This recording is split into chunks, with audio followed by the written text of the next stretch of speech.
Be seated.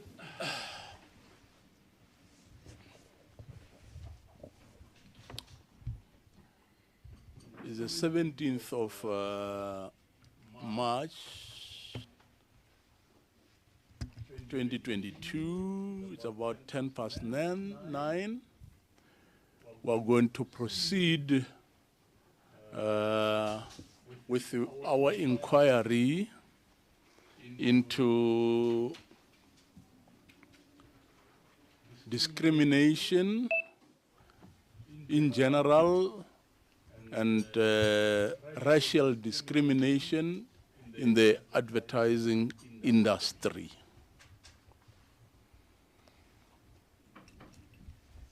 Firstly, let me welcome our evidence leaders present, our panel, members of our Gauteng Province Office of the South African Human Rights Commission, members of the media houses present, and our viewers at home who are following these proceedings. Before we start, I would like to introduce our panelists.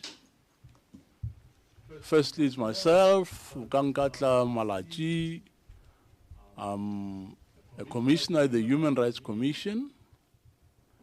And I have with me on the panel Commissioner Sibanyoni, who's also a member, who's also a commissioner at the Human Rights Commission, and Professor Madlingosi, who's a member also of this panel. The evidence leaders will introduce themselves after the witness has been sworn in. On the stand, we have as witnesses officials from Prime Media, and I'm going to ask that Commissioner Sibanyoni introduce and administer an oath to the witnesses from Prime Media. Commissioner Sibanyoni, please. Thank you very much, Chairperson. Good morning, officials from Prime Media. Did you sleep well? Yes, we did. Okay, feel free.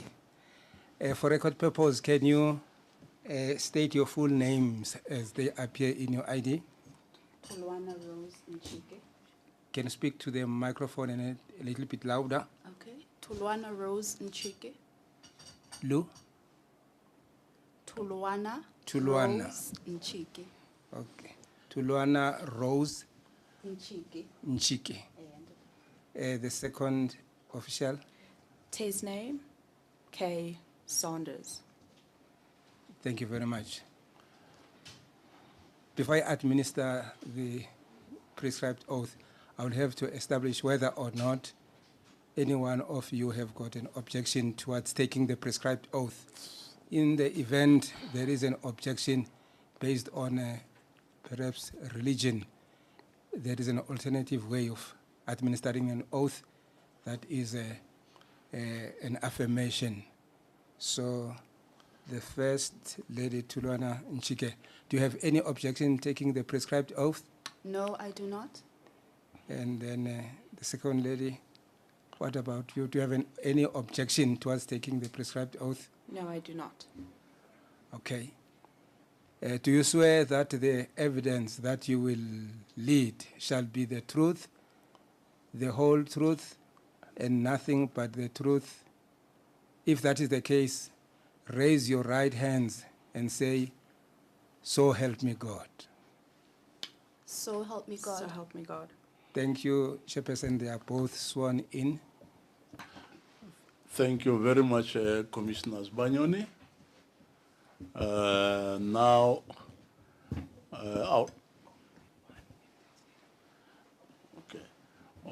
I'll ask the evidence leader to introduce himself. Good morning, Chairperson and the team. My name is Buwan Jones. Thank you very much. Now, I'm handing over the proceedings to the evidence leader to ask questions and to get questions of clarifications from your witnesses. Thank you. Over to you, evidence leader. Thank you, Chairperson. The witnesses would like to make an opening address, and with your permission, Chair, can they proceed? Thank you. Thank you very Just for evidence, leader, start by saying who you are, so that when it is recorded and transcribed, it will be clear who was speaking. Okay, thank you very much. Thank you very much, Chairperson, as well as members of the panel. My name is Tulwana Nchiki, and I will be leading the opening address on behalf of Prime Media. Our opening address is just going to give a brief introduction of who we are as a business. We are also just going to discuss on Prime Media's appreciation of constitutional provisions and other relevant provisions insofar as they pertain to what we are here to engage. We will also then just have a discussion about Prime Media's understanding of how advertising is regulated and the role of the Advertising Regulatory Board. We will then also be giving an overview of Prime Media's advertising process as well as how we respond to complaints. Prime Media is a licensee in respect of four commercial sound broadcasting services, 947, 702, Cape Talk, as well as KFM. We also provide outdoor and retail advertising services. Now, to start off looking at the constitutional and other relevant legislative provisions, Prime Media recognizes, respects, and upholds the principles and the statutes that I will just list, as well as the particular provisions. Looking first of all on the Constitution, we recognize that ultimately the Constitution is the supreme law of the land, as articulated in Section 2 of the Constitution. And in that respect, we also recognize that any law or conduct, quite specifically, which is inconsistent with the Constitution is invalid. We also recognize the right to equality as well as the prohibition against unfair discrimination that is outlined in Section 9. We also recognize the right to dignity as articulated in Section 10. We recognize the right to freedom of expression as articulated in Section 16. And in that respect, we also recognize that there is specific forms of expression that actually do not form part of the protected right to freedom of expression, and that is more specifically outlined in Section 16.2 of the Constitution. As an entity that operates broadcasting service licenses, we also recognize the Independent Broadcasting Regulatory Authority that is provided for in Section 192. Coming on to more specific legislation, starting off with the Electronic Communications Act. Section 65(1) of the Electronic Communications Act requires all broadcasting service licensees to adhere to a code of advertising practice. This code of advertising practice is administered by the Advertising Regulatory Board, which was formerly known as the Advertising Standards Authority. And it's quite important to understand that this is a license condition in respect of all our licensed services, that we actually adhere to this code. Secondly, we then also have the Ikasa Act, which is the Independent Communications Authority of South Africa Act 13 of 2000. One aspect of the Ikasa Act, which is quite important for purposes of today's proceeding, is Section 2A, in terms of which it outlines that Ikasa's mandate is to regulate broadcasting in the public interest and ensure fairness and a diversity of views broadly representing South Africa. Coming then on to the next aspect of our presentation, which is the regulation of advertising and the role of the Advertising Regulatory Board, which for brevity purposes I will refer to as the ARB. All advertisements that are placed on Prime Media's platforms are subject to the code of the ARB, and the code requires all advertisements to be legal, to be decent, honest, and truthful. The code also requires that advertisements must be prepared with a sense of responsibility to the consumer. The code also prescribes specific scheduling and placement of certain advertisements, and in particular advertisements relating to alcohol. And it's quite important to understand and recognize that the code is an evolving document which is often updated with input from the industry. And Prime Media complies with the rulings that are issued by the ARB. Prime Media also complies with Ikasa's regulations relating to the definition of advertising and the regulation of infomercials and program sponsorship, particularly to the extent that these are applicable to sound broadcasters. As an institution, we also participate in the ongoing legislative and policy review processes, and we've recently made input to the draft audio and audiovisual white paper that is being that is in the process of development, and the DCDT, which is the Department of Communications and Digital Technologies, is leading this process. And one of the aspects of this white paper is that it seeks to ensure that there's a comprehensive regulatory framework for all commercial communications across different content distribution platforms. And this is quite important because one of the aspects that we have been consistently raising as an institution is that there has to be regulatory parity.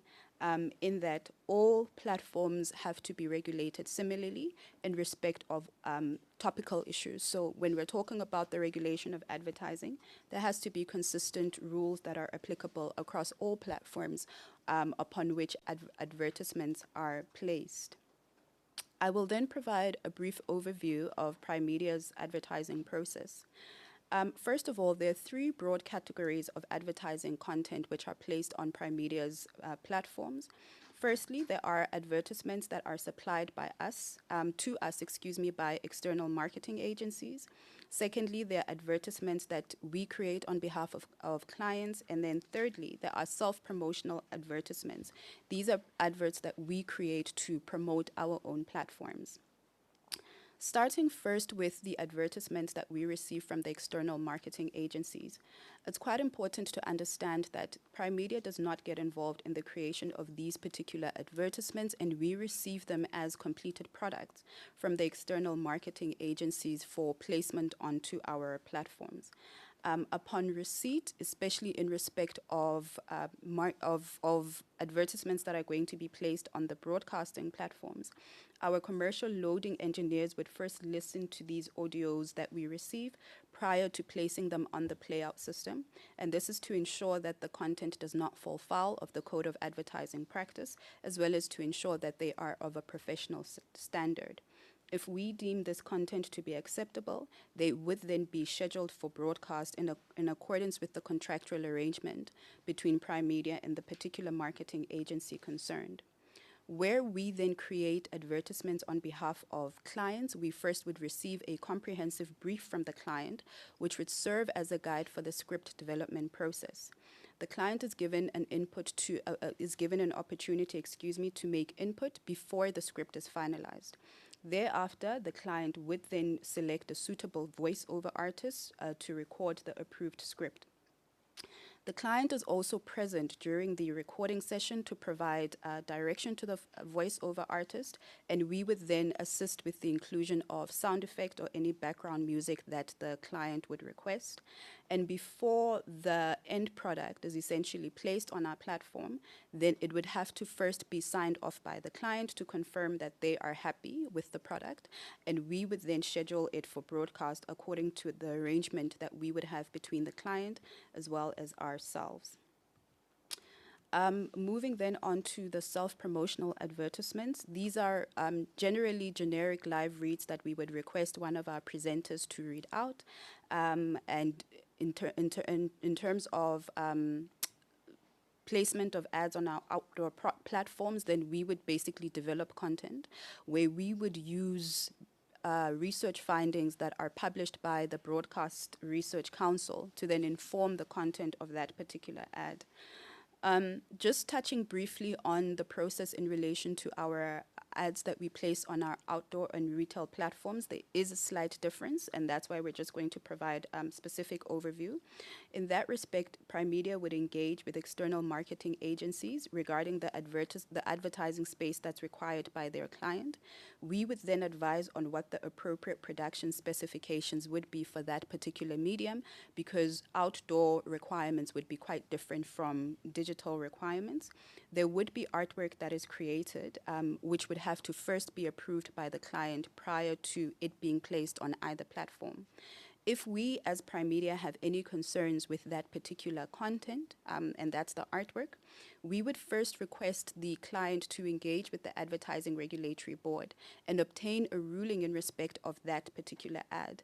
If the Advertising Regulatory Board is happy with the placement of the ad, then we would proceed to place it on our platform. If the ruling is adverse, then we would not place that particular advert on our platform. In terms of how we respond to complaints that we receive, upon receipt of a complaint, we would review the particular advertisement, and we would also inform the client that we have received a complaint in respect of their advertisement. And if it's in relation to broadcast content, then the station manager would engage together with the legal department. If it's in respect to outdoor or retail advertisements, then a senior manager of that particular division would engage with the legal department, having informed the client. And if the content is found to have breached the code, then it would be removed. And if, however, it's found that the concern there was in relation to the scheduling of the ad, then we would have to reschedule it accordingly.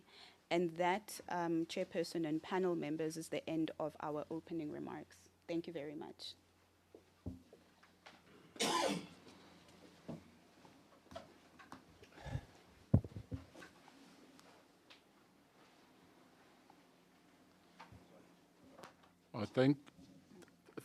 Thank you very much. I don't know, evidence leader, would you like the second witness to say something, or are you going to ask the first witness questions before you get to the second witness?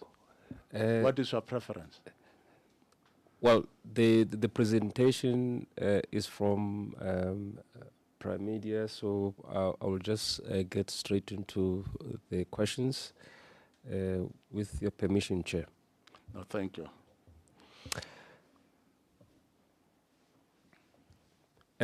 Thank you very much for the opening address and for your contribution.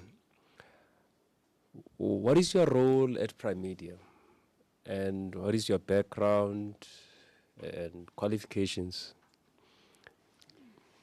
I am the head of legal for Prime Media, and in terms of my background and my qualifications, as you've requested, I hold a Bachelor of Arts degree specializing in law. I hold a Bachelor of Laws degree as well as a Master of Laws degree, and I am an admitted attorney. Although I'm not in practice, evidently, I'm internal legal counsel, and I have worked at different institutions in respect of the media fraternity. Thank you. In response to the same query, I am the Chief Financial Officer of Prime Media Broadcasting. I am a qualified CA. I've worked at Prime Media Outdoor as well, prior to being appointed at the Prime Media Broadcasting. I've also worked at professional entities in terms of audit firms, and I've worked at in addition to other media entities.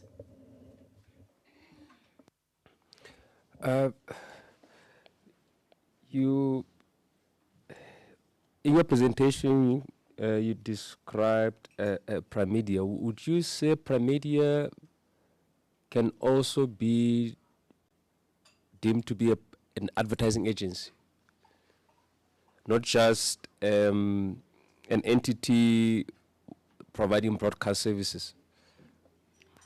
Could you please clarify what you mean by an advertising agency, just so that I ensure that we have the same understanding? Well, you should tell us. You you create. You create adverts on behalf of clients. So how would that make you? Essentially, and primarily, I think it's important to understand that with respect to our platforms, and when I'm referring to platforms, I'm referring to all of them. We are essentially that we provide a platform for our clients to advertise their products as well as their services. However, when we talk about the marketing and advertising value chain, it's quite broad in that there are specific companies that are identified as marketing and advertising agencies. If you will recall in my presentation, particularly in relation to the bulk of the advertisements that we receive, which are completed advertisements. These are advertisements where a client would have gone to a particular marketing agency to develop the advertisement. We then would have a contract with a particular marketing agency who would come to us and inform us that they have products or they have advertisements that they would like to place on our platforms. And depending on the nature of the content, then there would be an engagement around when it is scheduled or where it is scheduled, if it is in relation to placement on our outdoor or retail advertisement space. So I think it's quite important to understand that whilst there are times when we actually create advertisements on behalf of clients, Prime Media predominantly provides a platform for clients to place their advertisements on and does not play a proactive role of creating the content. That is but a specific category that we have. Yeah. I'm still, a bit confused, and I'll request further clarification. And please bear with me if I'm repeating the same question. You provide advertising solutions to clients, correct? We provide an advertising platform for So clients. the outdoor, the billboards that we see that are owned by Prime Media, would that be a platform that you provide to clients who would like to advertise their services? Yes. So the part that where you create adverts, doesn't that also mean that part of your business would be accountable, so to speak, to the ARB, because you also create adverts? If you would recall, in the opening remarks, I did indicate that we do subscribe to the ARB. And that is because, on one hand, in relation to our commercial sound broadcasting service licenses, it's a license condition.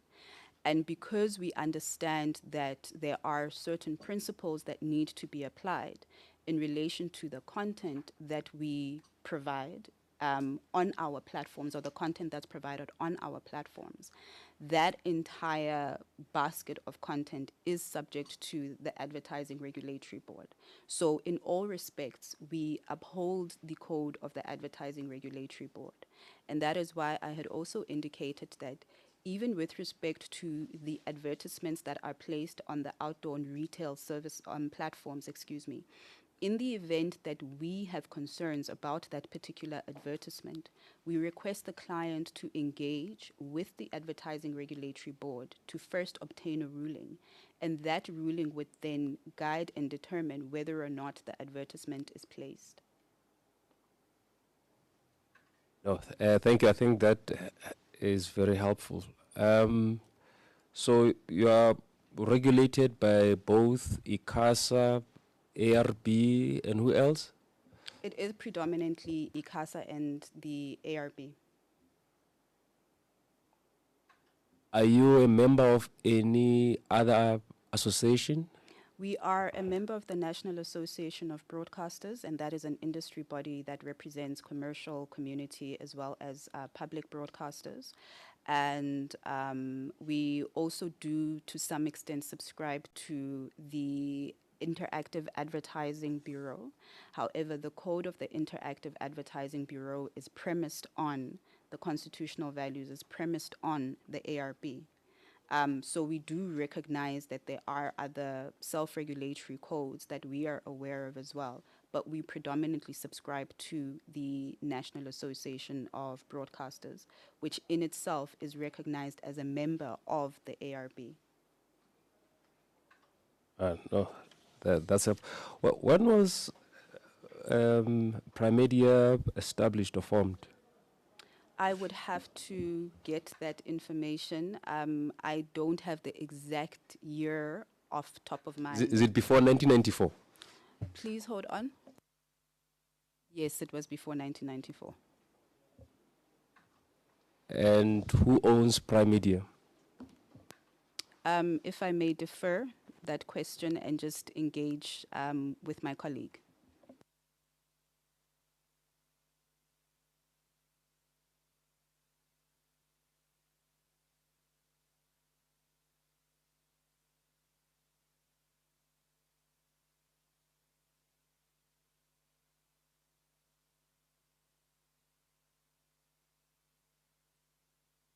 Is it possible to come back to that question?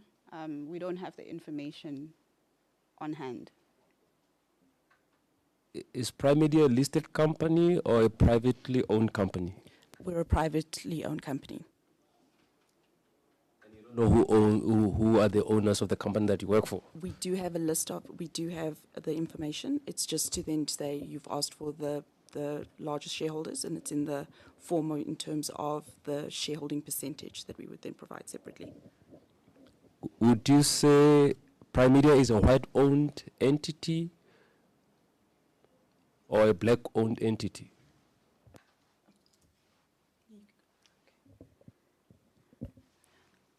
Because we would have to first check the shareholding percentage, we would not be able to, at this stage, say that factually that it is either a black or a white-owned company.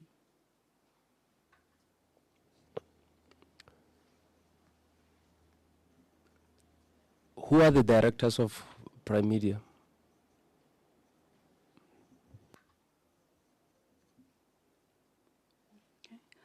We will get that information. It's just being checked quickly.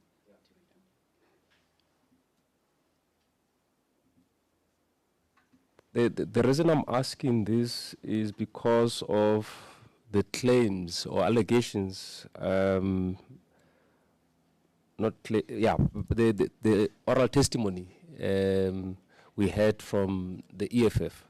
So I just needed clarity. Because there are a number of questions I would like to pose, and some of the issues emerged from the testimony of the EFF on Monday. Thank you very much. May I just perhaps indicate that our preparation was informed by the terms of reference, which we had received, and so that's why some of the information that you are requesting for, we do not have handy. And I think it would be quite helpful for us to at least have the terms of reference as a point of departure for the engagement. And any additional information that is requested, we will then provide in a supplementary written submission, as we would have to also confer with the different divisions and the respective senior management, if that is acceptable. Chairperson, I think the challenge I will have is I'll be limited in terms of the questions that I will pose, because ideally we should have the CEO of Prime Media here. And maybe there may be a need in the next sitting to invite the CEO of Prime Media so that we're able to ask all questions like we did to all witnesses who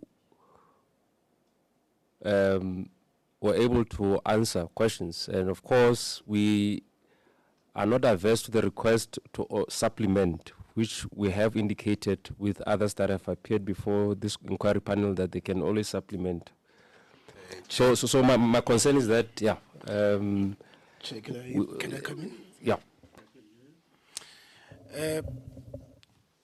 The Prime Media team, I think to make it easier, if we go to the website of the organization, are you there now? And if you go to About, and then you go to Leadership. So if you go to the Leadership page on your website, it says Prime Media Executive. Do you see that? So you go to About, you go to Prime Media Leadership, and then the first. Do you see Prime Media Executive?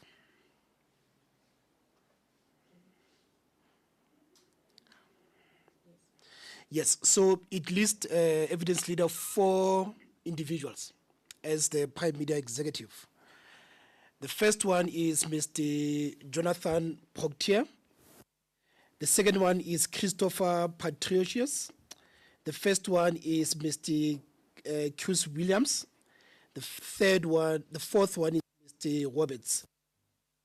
Is that the current information? Is this, you are broadcasting organization, I would think your website would be up to date. Yes, that is our current executive directors. We also have non-executive directors. So evidence let's see that appears here, we've got 4 white males in the Prime Media executive, if that assists you. Thank you.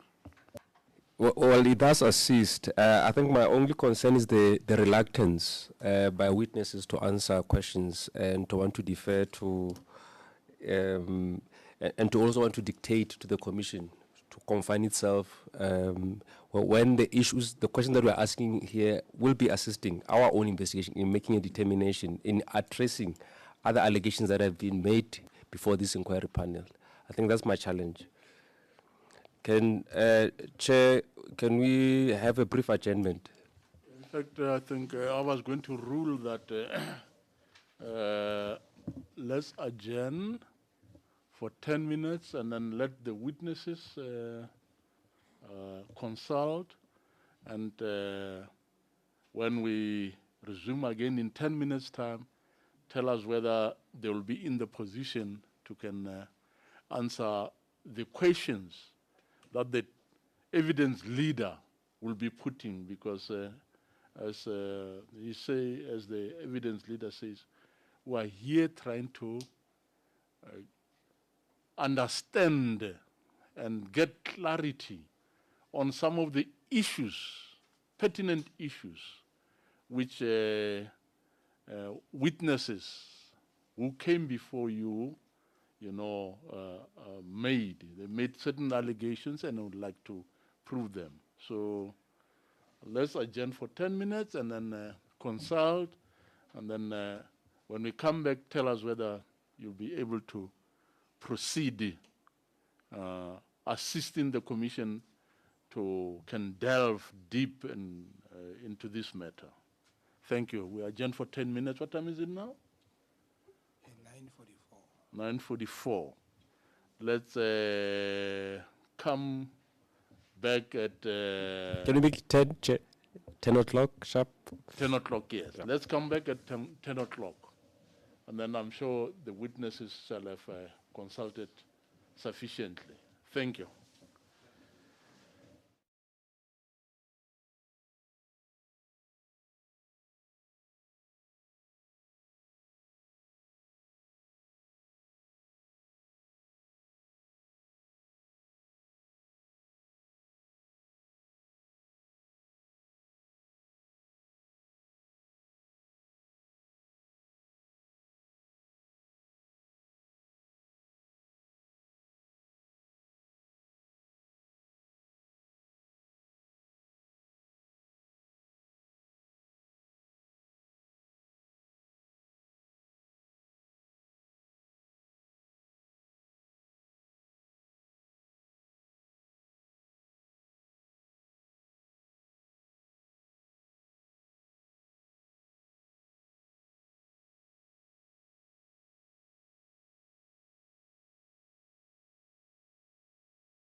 We're back again now and ready to proceed with our inquiry. But before we can do that, I would like to hear from Mr. Jones whether you can address me, whether there's any agreement that you have reached or with the witnesses. Will you please address me on that? Thank you, Chairperson. I did not consult with the witnesses. I felt it was prudent that they are given an opportunity to consult. But having reflected together with the evidence team, we would like to make a submission. Firstly, Chair, we would like to thank the head of legal and the chief financial officer at Primedia for coming and preparing their presentation. It is clear, Chairperson, that some of the information that we will ask will not be adequately answered.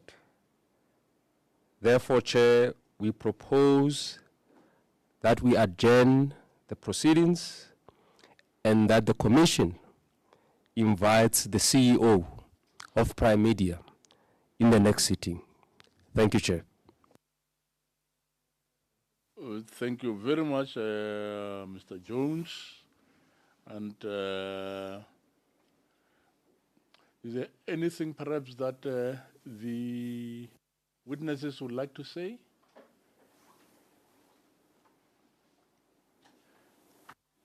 In the light of the request for the postponement and that the CEO be invited to come and address us. No, there are no objections for me, Chairperson. Thank you. Thank you very much. Then you are excused, and the proceedings are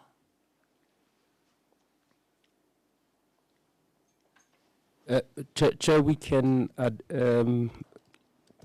take a break. The next witness should be here at 12. So I suggest that we take a break now until then. Thank you. Thank you. Thank you very much. So. But yeah, we will double check, Chair. We'll brief you, but yeah, in terms of the exact times. But we expect the CEO of the Commission for Gender Equality to be here. You're not sure about the time? She's scheduled to be here at 1, but we will see if she can start earlier than 1. Okay, because that would be appreciated because I noticed that usually lunch is at 1 o'clock. So if it's possible that the CEO can come at 12, that will be good because then we can have the CEO from 12 up to 1 o'clock, and then 1 o'clock we go for our lunch. So thank you.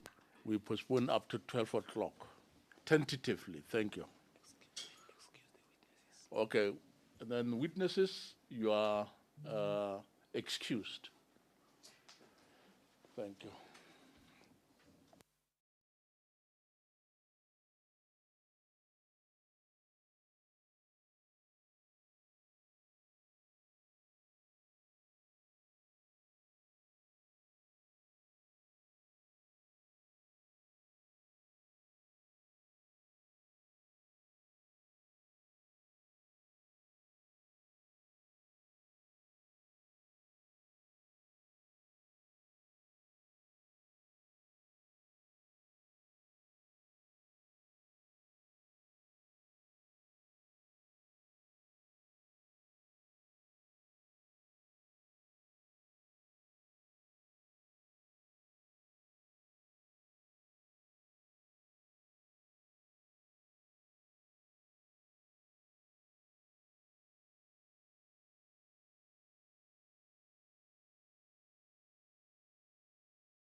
and for having heeded our request to come earlier than it was planned. We thank you very much. Now, for your benefit, I would like to introduce members of the panel to you. We have Professor Madlingozi on the far left, and then we have Commissioner Sibanyoni, and then it's myself, Kankata Malachi, as the chair of this panel. Now, what we're going to do is, I would like that Commissioner Sibanyoni must swear you in and administer the prescribed oath to you. Over to you, Commissioner Sibanyoni. Thank you, Chairperson. For record purposes, may I start by asking you to state your full names as they appear in your identity documents?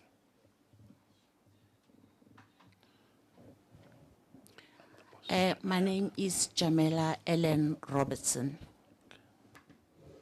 Thank you. And the gentleman on the right-hand side? Thank you. My name is Dennis Mohlatlego Matotoka. Thank you. Do you have any objection in taking the prescribed oath? And because if that is the case, there is an alternative of asking that you give evidence after making an affirmation. Some people do have an objection based on religious grounds. I have no objection in taking the oath. Thank you. And you, sir? None, sir. Thank you very much. And maybe let me just start with you, lady. Do you swear that the evidence that you will lead shall be the truth, the whole truth, and nothing but the truth? If that is the case, please raise your right hand and say, "So help me God." So help me God. Thank you. And you gentlemen, through the microphone, do you stop first? So help Stop, me God. stop first. I would like to recite the oath. Do you swear that the evidence that you will lead shall be the truth, the whole truth, and nothing but the truth? If that is the case, will you please raise your right hand and say, "So help me God"? So help me God. Thank you very much. Chairperson, both they are sworn in. Thank you, Commissioner Sibanyoni. Now what I'm going to do is I'm going to let the evidence leader introduce themselves to you. Good afternoon. My name is Zamanto Wampegi. Okay, thank you very much, Zama. And I'm handing over now the proceedings to you, so that you ask the necessary questions and questions that will help us in the inquiry. Thank you. Thank you, Chairperson.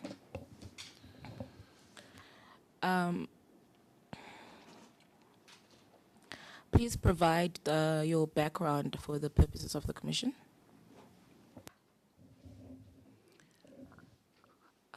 Thank you. As I had introduced myself, Jamila Robertson from the Commission for Gender Equality. I am the Chief Executive Officer. I started at the Commission in November 2020.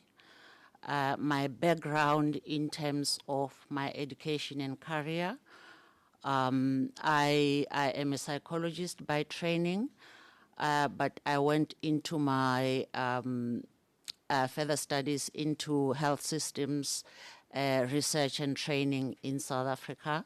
I have been working in the gender equality sector since 2000 starting at Wits University, and then in government, legislatures, as well as now in the Commission for Gender Equality.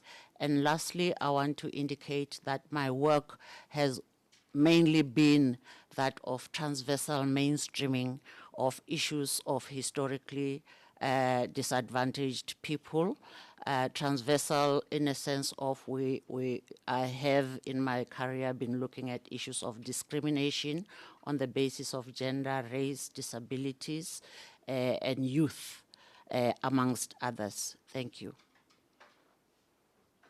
Thank you very much. You may go through your presentation now. Thank you, ma'am. My presentation, basically, we'll talk mainly on media stereotyping, especially in advertising, film, and other medium, on the basis of gender.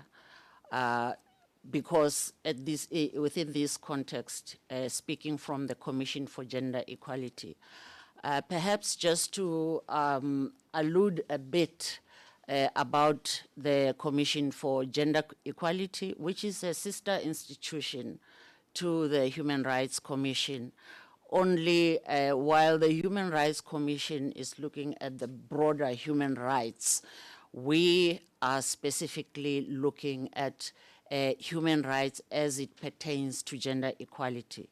And this is in recognition that while historically people were left behind in terms of race mainly, South Africa recognized that people were also left behind in terms of gender or sex. So the area of gender mainstreaming was taken by the country as an approach to redress these inequalities. So this is perhaps how we relate to the Human Rights Commission. And as the Commission, again, we also are mandated by our establishing act, the CGE Act 39 of 1996, as amended. We are established to promote, protect, and develop and attain gender equality in the country. Our vision, which we will not give a deadline, but it's a long-term vision. We would like to see a South Africa that is free from gender oppression and all forms of inequality or discrimination. We also, our mandate requires us to monitor and evaluate legislation and policies and practices in both the public and private sector as it pertains to gender transformation. And I perhaps need to say at this stage, we focus on gender transformation, but the reality out there is that when we begin our legal investigation or our research in terms of monitoring implementation of our national priorities, we find ourselves unable to separate or to compartmentalize gender and say this is gender, we will look at disabilities later. We deal with one person. For instance, a young black woman with disabilities have surpassed the triple oppression, if you like. So while we focus on gender, circumstances are such that we look comprehensively where relevant on issues of human rights.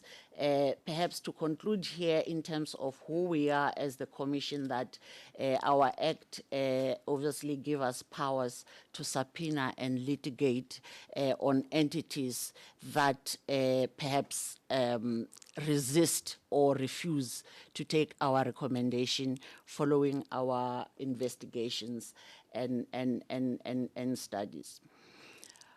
With regard of the inquiry of today, as the Commission, we conduct transformation investigations and research in different sectors in the country. So if you go to our website, you will see reports ranging from the mining sector, the financial sector, the public sector, the communications sector, so different sectors, but we haven't deliberately done an investigation focusing on race, because obviously that is a terrain that falls within the Human Rights Commission. We generally conduct hearings like this in our investigations, and as I have indicated, we look at compliance with key legislations in the country.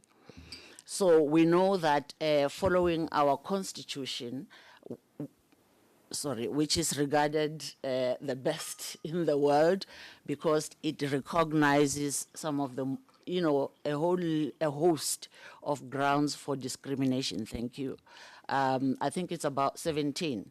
So you can imagine out of that, this system in South Africa has come up with liberal legislation that are seeking to redress past inequalities based on gender, race, and other grounds for discrimination.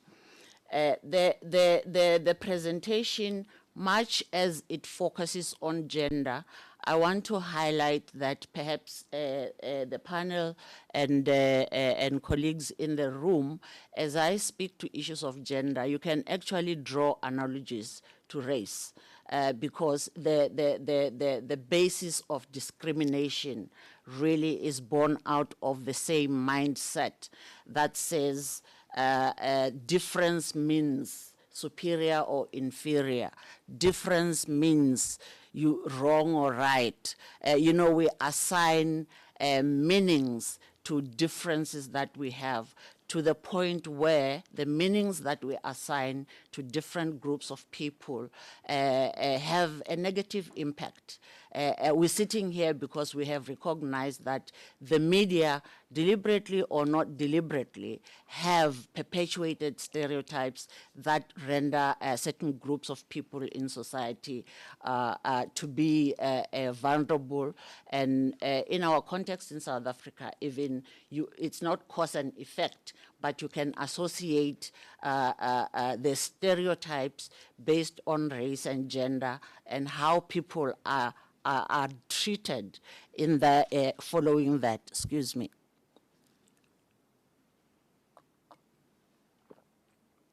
So these stereotypes and how we behave has a detriment on certain people. I mean, we don't have to really go into that. We know what apartheid did to people. We know now what sexism is doing to women and young girls in this country. So the presentation really, I'm just going to give a list of examples of how this happens. But you will note that when it comes to gender, advertising, film, and other modes of communication, you will find that the real issues here about women is they follow the notions of patriarchy. Women are domesticated in these adverts or films or soapies or what have you. They are domesticated, they are portrayed as sexual objects, they are portrayed as weak. We know the notion that where we grew up in my time, as a young girl, you go to school, you had no choice, you had to do home economics because the stereotype says you are only good in the home. And our brothers, of course, they will be given what today we call STEM subjects because they were seen to be naturally endowed intellectually. They will call it spatial abilities, while women have verbal abilities. But when you look at the changes, even in this young democracy, where you have new laws opening opportunities for females, you see that girls are beginning to excel in STEM subjects. Is just one of the examples. But the media, and the media is part of us. I like the terms of reference of this hearing because you said this is not an accusatory session.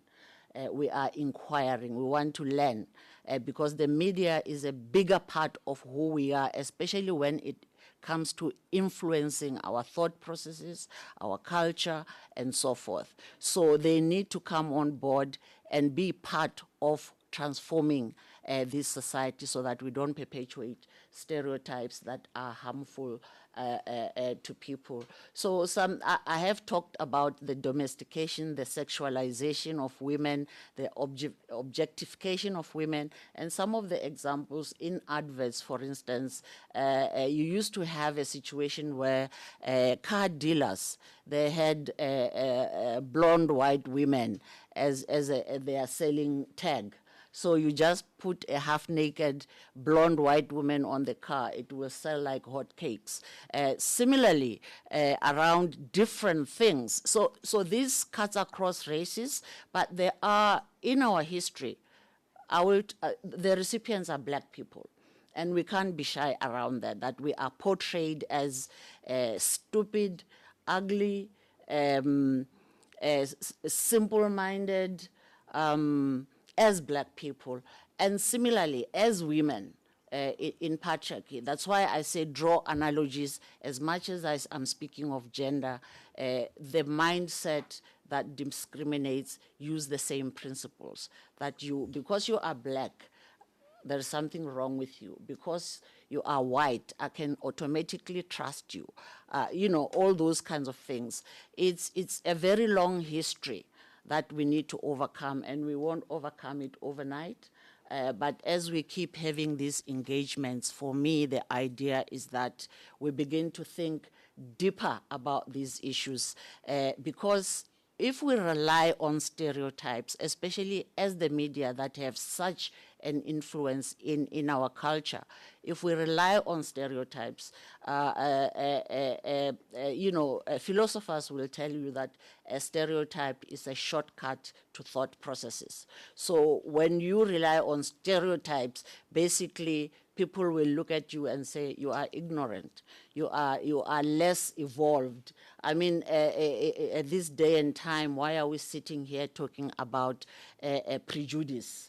You know, as the human race, we have evolved enough to be able to think deeper rather than make quick decisions based on simple stereotypes, because we don't want to analyze the information that we get and use it constructively to benefit other people, not only about ourselves. So I am pretty much mixing the issues of gender and race, because for me,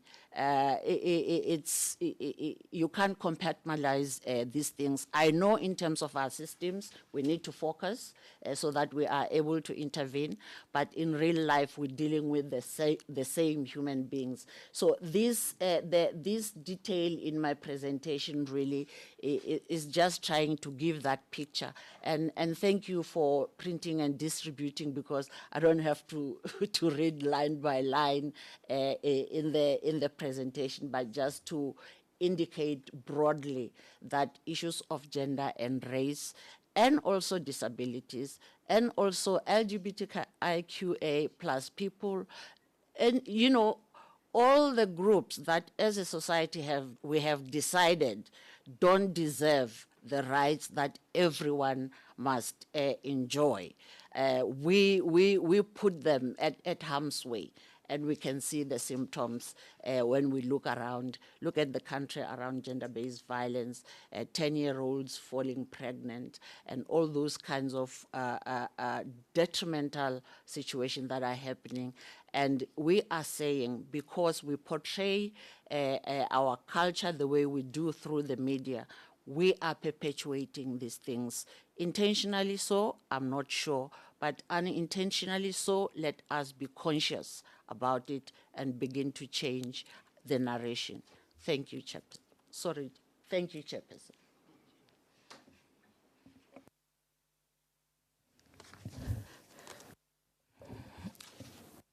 For the presentation and for your opening statement.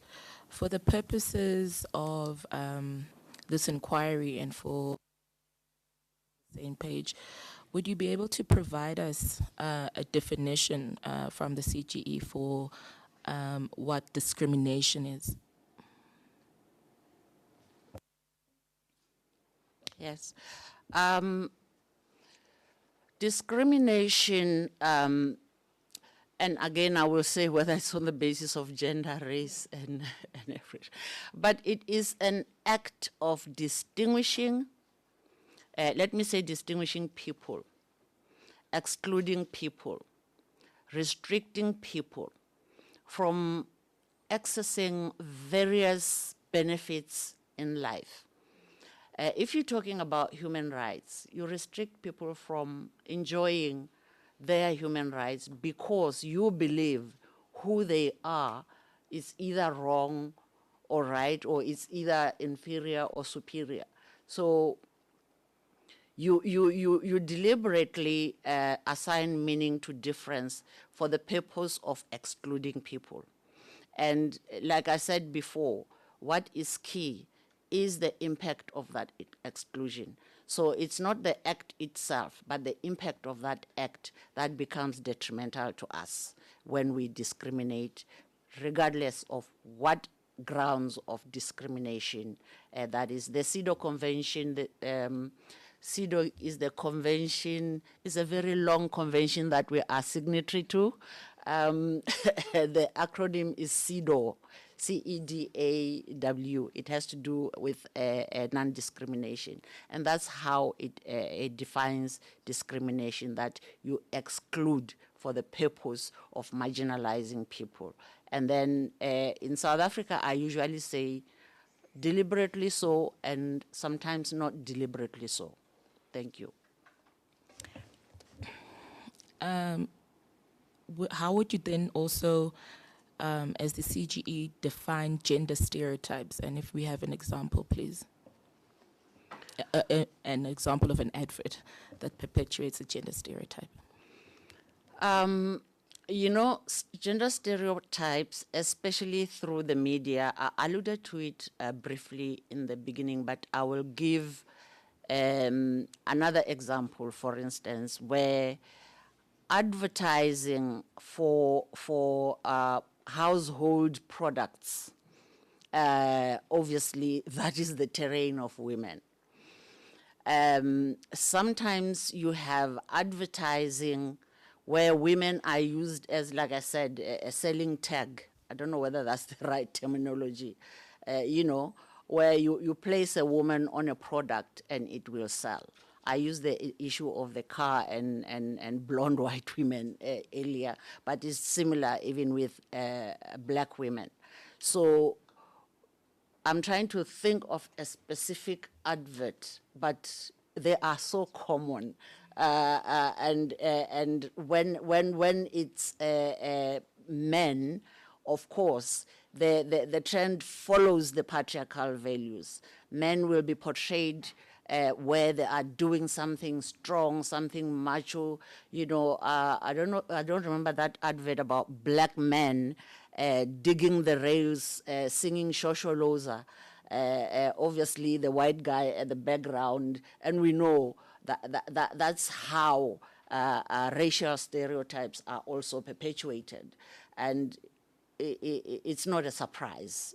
I think that what needs to happen is to turn that thing around. I'm not sure if I responded appropriately. There is no wrong answer. The question has been asked to other institutions that have come before the inquiry, whether adverts reflect what is currently happening in society, or is it who's ahead? Is it the advertiser who's reflecting what's going on in society, or is it the other way around? Very interesting, which came first, the chicken or the egg? And it's, for me, really, one wouldn't give a straight answer and say, definitely this came first or that came first. For me, I look at a system. We are within a system of patriarchy. We are all products of the system of patriarchy, whether you're a man or a woman. We are all products of the systems of the past, of colonization, then apartheid and all that. And the media is part of that. They're not separate from these systems. From birth, they say from cradle to grave, that kind of saying. We are influenced by the same system. So we respond accordingly. If I were to give an example, sometimes we think if we put a woman in a position of maybe managing gender programs, because she's a woman, automatically she will know what to do. And that is not true. We are all product of the same system that has shaped our thinking. So the media is part of that. And I think the role the media is playing is what's important. Either they perpetuate this, or the media has the power to influence positive education in our society. So instead of using stereotypical adverts because they are funny at other people's expense, they sell at other people's expense, we can together be creative in terms of how we advertise in a way that is affirming to different people that we are portraying badly through advertising. Please provide us with a definition of, well, please tell us what is the difference between SOGI versus, what is the difference between SOGI versus LGBTIQ+, like in terms of terminology, and in which context do we use both of the terms? You know, these are some of the terms that are defined differently in different contexts for different purposes. And when you talk about SOGI, which is it sexual orientation and gender identity, obviously, biologically as human beings, we are born in different ways, different shapes, you know, different makeups. And sexual orientation and gender identity is a concept where some of us, I may look the way I look, but I feel differently. Some people talk about being trapped in the wrong body, so to speak. I don't know whether that is an appropriate way of defining it, but you hear that kind of situation. So your sexual identity plays a big role in a society like ours, where we have strict definitions of what is a woman, what is a man, and what are you expected to do, or how are you expected to behave. And we refer to the LGBTIQA+ communities because these are communities who have sexual identities that don't conform to what our system of patriarchy has defined as a man or as a woman. But like I say, nature creates us in different forms and shapes. And for us, when it comes to discrimination, the question is, who am I to say the way you were born is wrong? Who am I to say being born black is wrong or makes you deserve less than I do? So when you talk about sexual identities and it's the same community. It's just that we use different terminologies. Speaking here, I'm speaking about it like this. In another platform, for another purpose, I may be defining this for that context, especially because as South Africans, or not only South Africa, one can say globally, we struggle when it comes to issues of LGBTIQA people, because we believe that it's black and white. There's nothing gray when it comes to human life. Although we see that our children, our brothers and sisters, sometimes are different from us, and that's how nature created them.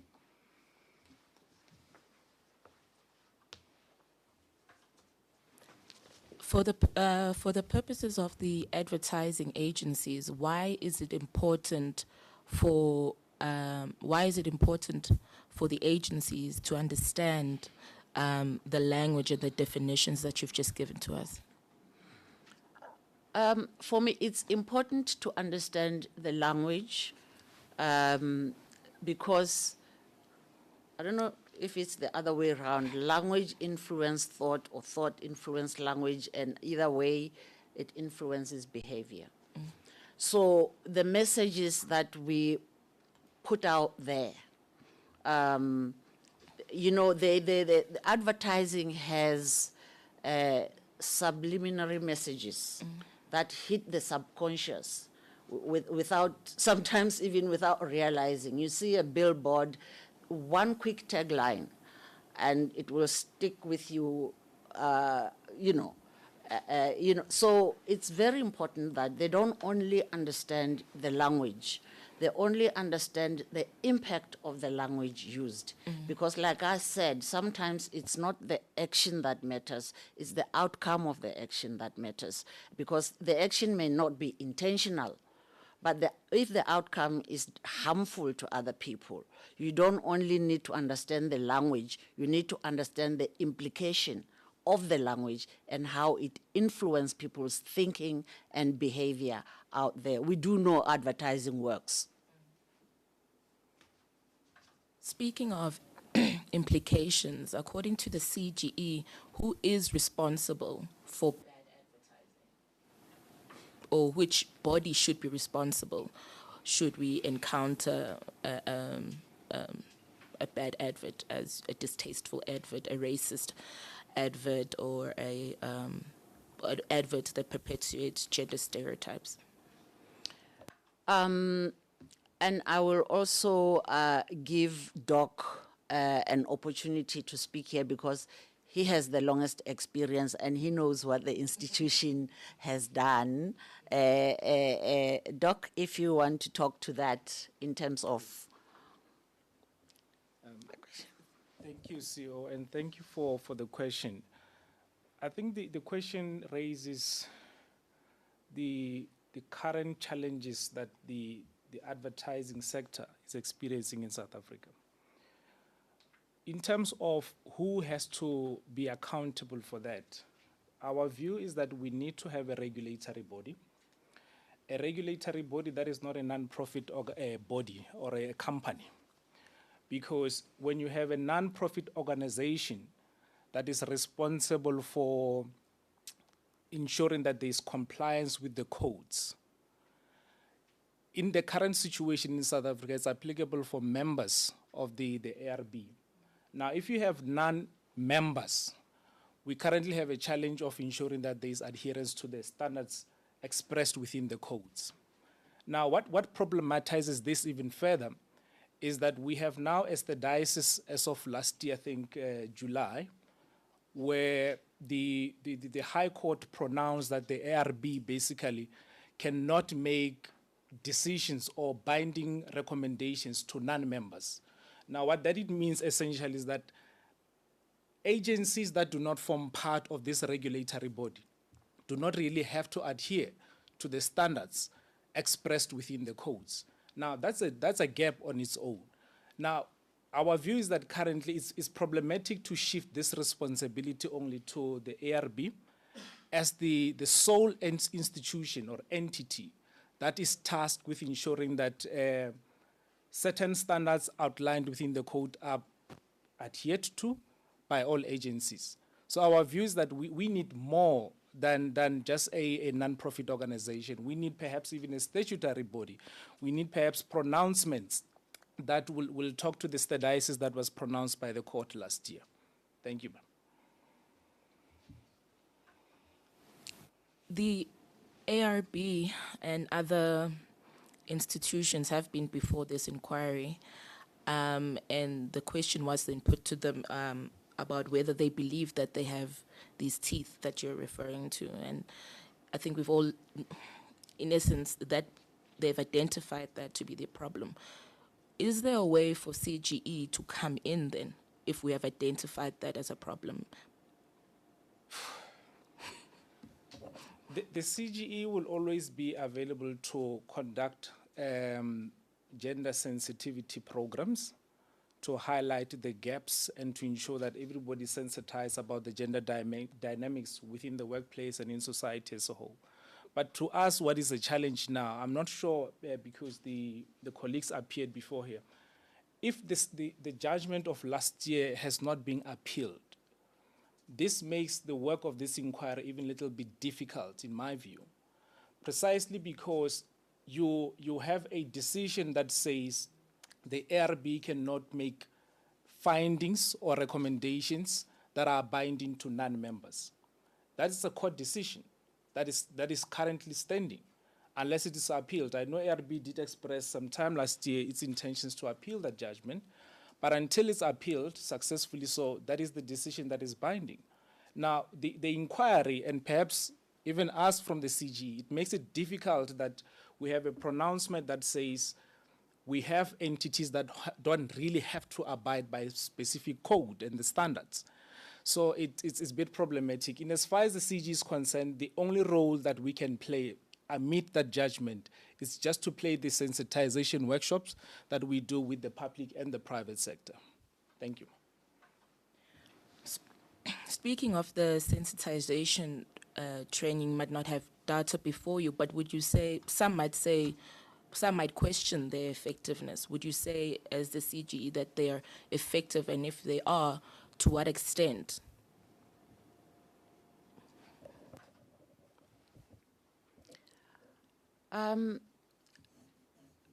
In my observation, and I have said this in different platforms to say education, education, education.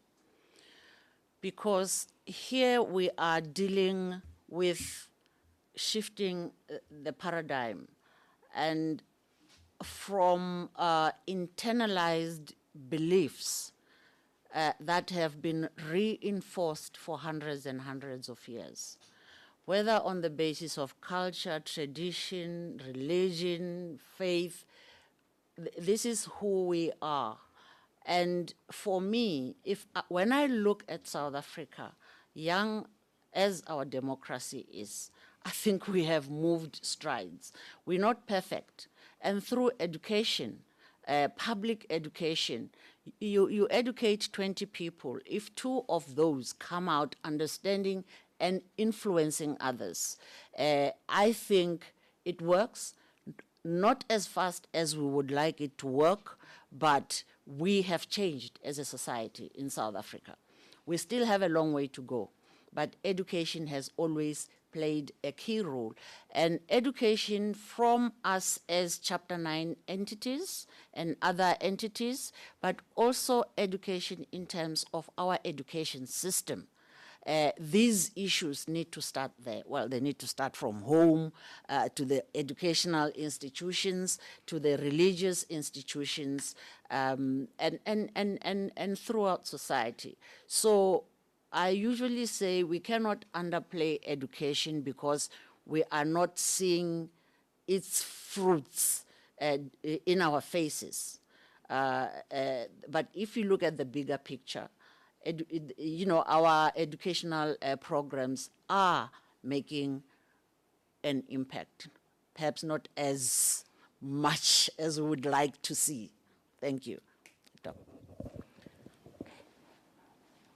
The programs that we have ran around education and gender sensitization, we think we submit that they have been successful in other areas, but we still experience challenges, especially when it comes to campaigns that objectify women, when it comes to portraits or paintings that objectify women. It's problematic in the sense that you do find that in as far as paintings and portraits are concerned, they find expression and protection under the Constitution. But the objectification of women as a marketing strategy, it remains a concern because it can still manifest into gender-based violence. And it's a bit difficult to codify that under legislation. Hence, the approach that the Commission takes is to have these workshops, the trainings. We have called in numerous artists where they've portrayed women in sexist manners. We had engagements, they went through some trainings, and we've seen few changes in terms of how those artists portray women in their paintings. So we do submit that it is successful, but it's a journey that is, still going to take some time. Has CGE received many complaints on sexist ads? If so, how have they addressed the complaints? How have you addressed the complaints? Thank you. So we have received complaints, and I'll talk to one specific one on the lunch bar chocolate. Several years, I think about 2017, where complaints were around the 62-gram chocolate of lunch bar. It had the phrase "men's size." There were a number of complaints that suggested that the men's size it's sexist in when one looks at the sexual connotations of the phrase. Some felt that the men's size is excluding other genders. Why are they having a men's size? We had engaged the company. We put the allegations forward. They responded positively and cooperated with the commission. And their view was that the intention of having men's size is not to exclude any person on the basis of the gender, nor does the ad has sexual connotations. And they gave example like you have ads that says "first for women." Why should we draw the distinction? But what we were able to find was that subsequent to the engagements, the men's size has since been removed, and they have, I think now they call it max. I think they call it max now. And then we held, I think in what the CEO was referring to, we had transformation hearings in the public sector and the private sector. One of the entities that appeared, they do hard labor. That's one of their specialties. Now they had an advert that had men in overalls, but you had in their constituencies a lot of women who were working in that compartment, but you didn't even have a woman with overalls on. And when we asked why do they have specifically men in overalls to the exclusion of women or other genders, they didn't have an explanation. Now that tells us that it is that masculine or stereotype views that marketing agencies or personnel have on what women can and what women cannot do. And we do know that subsequent to that, that has been addressed. We also had several paintings that caused public outcry, where we engaged the artists on the objectification of women in such paintings. And again, such artists were willing to go through the education program and gender sensitization programs so as to enhance and understand how the gender dynamics works in as far as their paintings are concerned.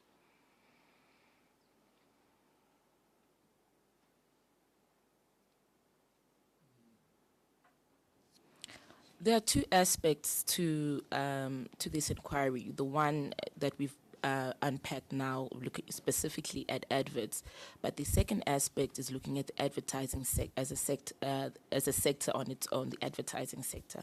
Has the CGE engaged with the advertising sector, and to what extent has to what extent? Thank you. So in our transformation agenda, we looked at various sectors by the advertising sector. We do submit that there are many blind spots, if one can call it that.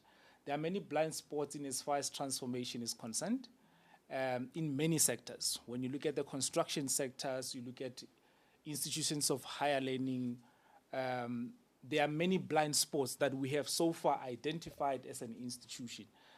And we do appreciate inquiries of this nature because they assist in terms of picking up other blind spots in other sectors that may need our attention as an institution.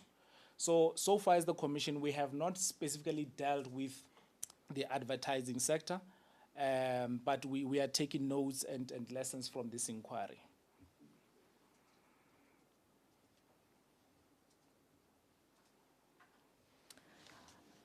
In the UK and in other countries in the West, gender stereotypes have been banned from advertisements by the advertising regulator. Should SA follow such a similar course? and who would be responsible for making sure? When you look at the impact of gender and racial stereotypes, you actually, one would be quick to say they should be banned. But you have arguments on both sides. Some people will argue that we have the freedom of expression. And I think one here would repeat herself to say, my freedom of expression should not be to the detriment of another person. And if this country recognizes that, then it is something that we need to explore, because sometimes it's almost that, it's almost like we don't recognize how these stereotypes impact on people. I have observed situations where they say, oh, don't be so sensitive, it's funny. And it's us black people laughing at ourselves. It's just an advert, it's funny. It's funny at whose expense? Because you are continuing to derogate me as a black person. So if this was my world, I would say ban them. If you look at a film, for instance, persons with disabilities, they are either portrayed as villains or mythical creatures, surreal creatures, you know. So that, as a country, when we look at that, does it warrant banning these kinds of advertisement? Perhaps for me, it's, you know, the issue of sensitizing. I see the media as the biggest influencer. And if we, all entities, work with the media to, you know, sensitize and be able to draw a balance between freedom of speech and victimizing other people through our freedom of speech. So I'm not answering the question in a sense of yes or no, but it's something we need to explore because it is harmful to people.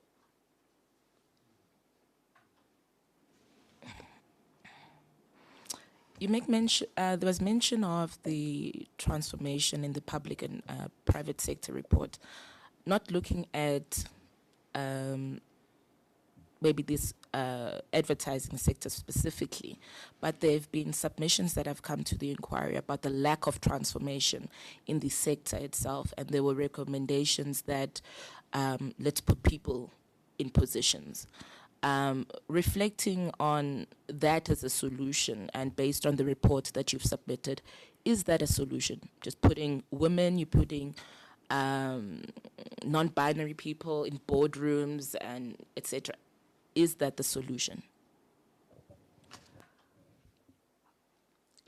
For me, it depends. And I will take your question a little bit, I'll reverse a bit. Because you have a notion of equity or affirmative action, bringing, you know, leveling the playing field for those who had been left behind, especially socioeconomically. And that is a good strategy, but how we do it might be problematic.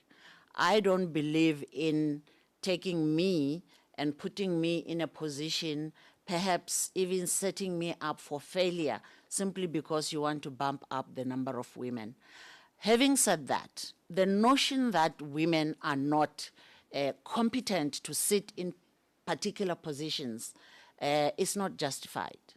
When you look at enrollments in universities, for instance, I talked about the issue of STEM subjects before. You will see how many young women are there, but when it comes to jobs, there are no women to be appointed in those positions. So it's not a clear-cut kind of situation. On one hand, when we say we must exercise affirmative action, we don't mean fronting, just bumping the numbers and so forth. There are capable women who can occupy these positions. Yet we do need to recognize as well that women were left behind. So should the need requires that you need to develop someone before you give them responsibilities, that must be the strategy. So it's not a one-way kind of situation. The context sometimes dictates. But I believe we have capable women, but our patriarchal thinking says, no, you can't have a black woman as a lawyer. There is research in that regard. Even us, black people, we prefer white services because obviously, historically, that's where we've put our trust. So it's a very contentious situation, but the long and short of it is we don't want to set up people for failure, put numbers without empowering people to be able to handle the responsibilities that they are entrusted with.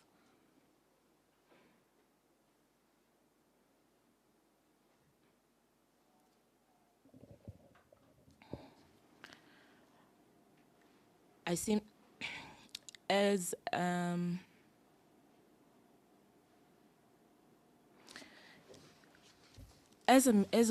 way of dealing with the problems that you've identified, one of the suggestions that came up would be that for every advert that there be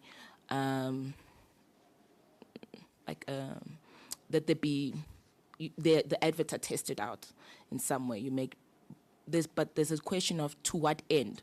There needs to be representation. There needs to also not be stereotypes. There also needs to be not to be racist. There needs to be representation of the Sogi community. It needs to be tasteful. To what end? I'm not sure if I'm putting you in a difficult position, but to what end and whose responsibility is that? Doc, you will come in here as well, but again, my observation when it comes to representation, yes, we want representation, but it shouldn't be representation just for the sake of it. It's similar to what I have just said. You want that representation to be, I will use the word empowered, in terms of getting to the end that we want to see. Because when we say to what end, in the CGE, we will say we want to see a society free from gender oppression and gender discrimination. So in this context, when we talk about representation, we want representation that will say we want to see advertising that is sensitive to all aspects of all the things, the problems that we are identifying. We want that representation to do that. Ma'am, I will use a question that is usually asked in the terrain of gender equality or research. The question that is putting women in higher positions, changing women's lives in a country. So it's a similar kind of thing.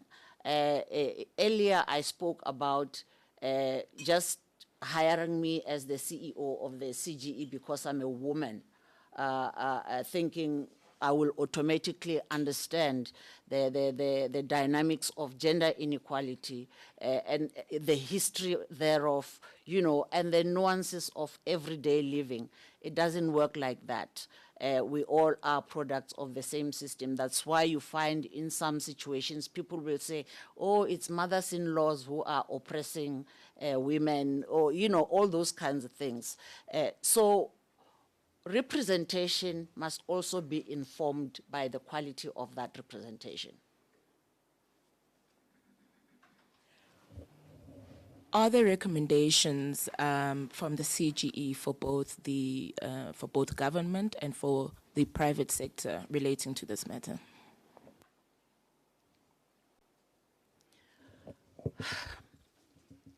We have made a lot of recommendations. As it pertains to transformation in both the private and the public sector, also in different industries, so to speak. But in broader terms, and I would like to give Doc as an investigator who have the detail in this regard to perhaps make examples. But what we have provided recommendations, some are implemented and we're happy, some are not, and we're taking steps as allowed by our Act to follow up on that. But we are still standing in a position where we say there is that resistance in some sectors. You find some that are willing to take the recommendations and implement and even go beyond. You find those who are dragging their feet as much to our recommendations. And I think yesterday I was asked in Parliament, why do you think that is so? And again, one cannot point at one cause. You know, there are many interacting factors that makes people either resist, because you're moving people from their comfort zones where they make quick judgments and it's over. And you're saying, no, you need to think deeper. This country is trying to move from here to there. And it doesn't come easy. Sometimes it needs capacity, sometimes it needs resources, or both at different levels. Sometimes it's just subjective beliefs that where people think, I don't have to do this, it's extra work. And we keep saying it's not extra work, it's a smarter way of working, because then you can see that you are changing people's lives. Doc.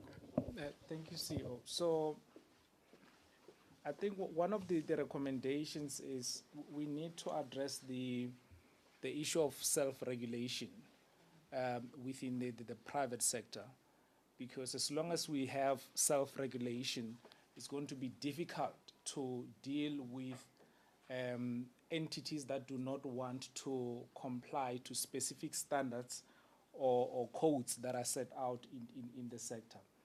And then secondly, when we talk about transformation, from the CG side, transformation is much more than the numbers. We're also talking about transformation within the environment itself. We're talking about change in terms of systems, change in terms of policy framework, change in terms of reporting mechanisms. We need to have breastfeeding facilities even in the advertising sector. We need sexual harassment policies in the advertising sector. We need to have gender desks within the sector itself. We need to have proper dress code policies within the sector itself. And the cardinal question that we have to ask ourselves, perhaps for this inquiry, is how do we compel recalcitrant companies that do not want to promote the values and the principles enshrined within the Constitution? Is it a question of us now looking at the code itself as a guiding yardstick, or should we now move towards a statute, perhaps, that can ensure that members of ARB or not, there are specific prescripts that they are duty-bound to comply with? And I think that is the question that this inquiry needs to thoroughly interrogate, because the current situation as it is, which is self-regulation, unfortunately, we can have a number of recommendations such as the testing of the adverts, looking at the gender gaps, the race aspect, the race superiority. We can have all the factors that are required to ensure that it meets the test. But as long as we have entities that are not duty-bound to comply with that, we will still find ourselves in a catch-22 situation. So our submission, CEO, would be that we must ask the question, how do we move towards compelling even non-members that do not want to adhere to specific standards? Thank you. Chairperson, that's it from me. Thank you. Thank you very much, Evidence Leader. I'll now proceed to ask members of the panel to ask the witnesses further questions of clarifications. I'll first start with Professor Madlingozi. Thank you, Chair, and good afternoon, colleagues. I want to start with the last question, that your last recommendation, Doc, that what do we do with people who do not abide by the Constitution? And the question here has to do with your sensitivity training. Because I worry that you do this training, but is that enough? People who violate the Constitution, people who act unconstitutional, isn't it a cop-out just for them to receive training and then that's fine? So related to that is, what is the monitoring mechanism that the Commission has after this training? I'm asking this because that could be one of the recommendations from this inquiry, that agencies that that find themselves, being sexist, transphobic, or whatever, must receive training. But is there no danger that people will just do training and that's it? It's like in the workplace when people are being racist and they just receive diversity training and that's it.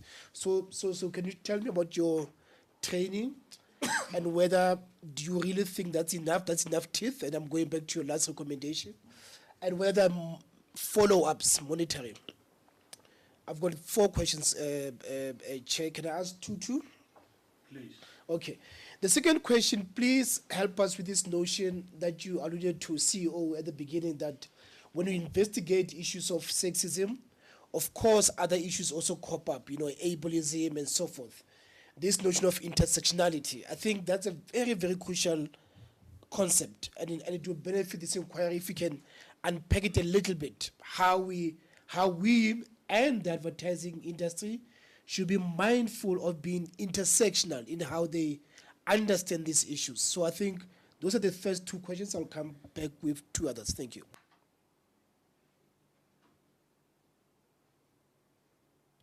May we proceed? Do you want to start? Please. Prof, if I may start with your second question in terms of, we call it transversal mainstreaming, cross-cutting issues. And as the Commission for Gender Equality, obviously, we do our work as it pertains to promoting and protecting gender equality. And Doc will add, because they actually conduct the investigation and they come back now, not with these are the gender statistics, this is what is happening. Because eventually when you go out there, you don't find a gender separate here, a race separate here, a disability separate here. I made an example of a young black woman with disabilities. So in a way, we find you can't walk away. And I think it would help for all of us in our different professions to be able to recognize that. I usually make an example. In the early 2000s, the health system began to inculcate in the health system culture the issue of comprehensive services.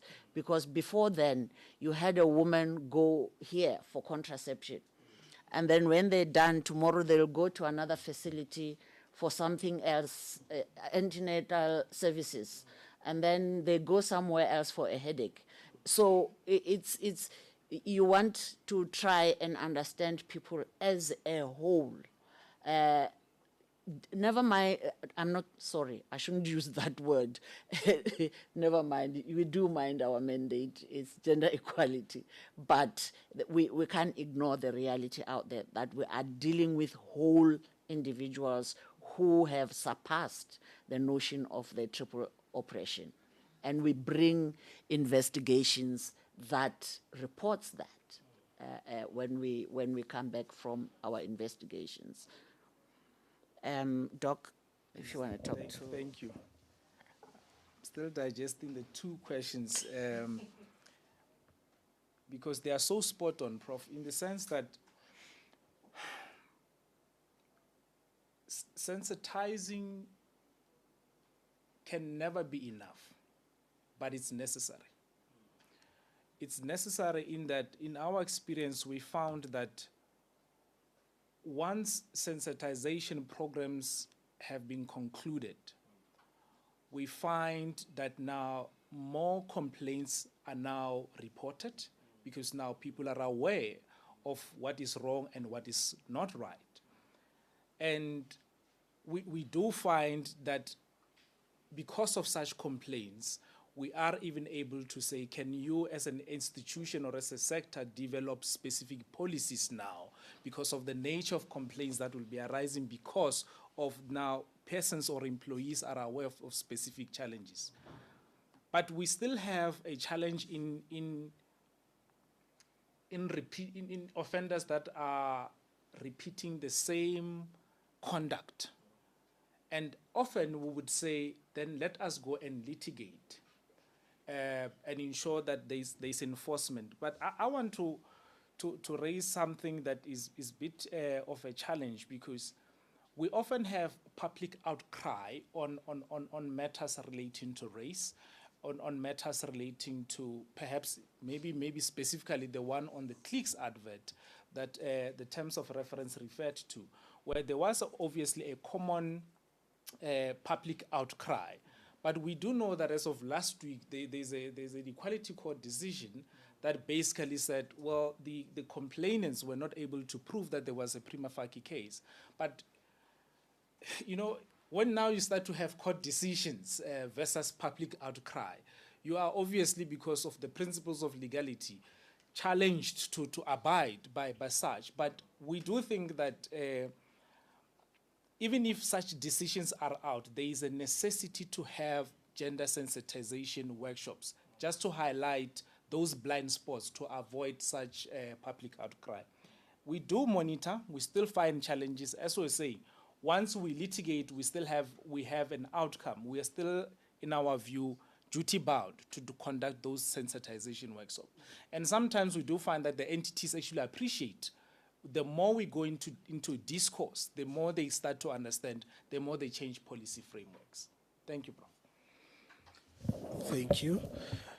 The CEO spoke very eloquently about the fact that the media is a thought leader, it's a cultural shaper, and therefore, you know, the work that we are doing here is very, very important.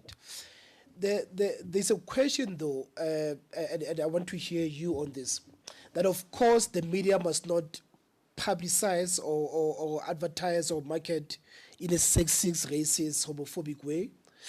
But the CEO also seemed to hint that the media must also help in, what do you call it, CEO, positive messaging. But they will say, but we are for-profit organizations. Is it our duty to decolonize and depatriotize society?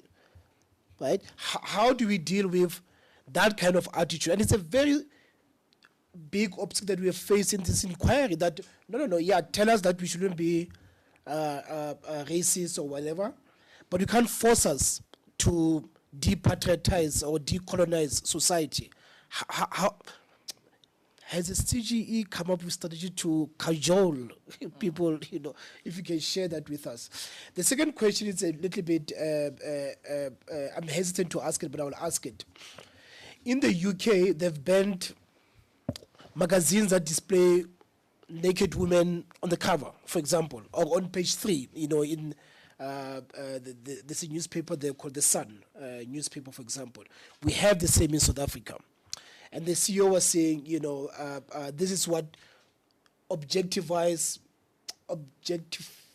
commit objectification of women. And Doc was also saying the same thing.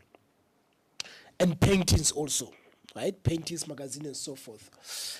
The challenge here is that there are some strands of feminism that says that, as a woman, I want to be portrayed like that, right?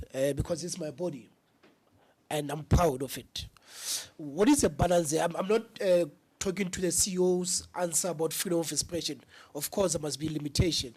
But how do, so, you know, if we say there must be a ban, the people say, no. As a woman, my feminism, you know, call it radical feminism or whatever, says that it's okay for me to want to display myself in this way. Where do we draw the balance? Thank you.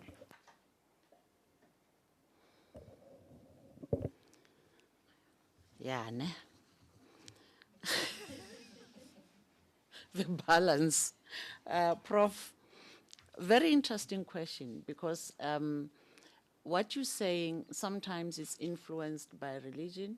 There used to be this whole hullabaloo about women from the Muslim religion who would wear the veil. And of course, Westerners were like, oh, they're being oppressed. And some of them were saying, hey, there's nothing wrong with this. So these things, for me anyway, in my observation, sometimes drawing the balance is very difficult, especially because when I said earlier, we are the product of the same system, whether it's patriarchy or the history of apartheid or so and so forth. I said earlier, sometimes us as black people will laugh at ourselves.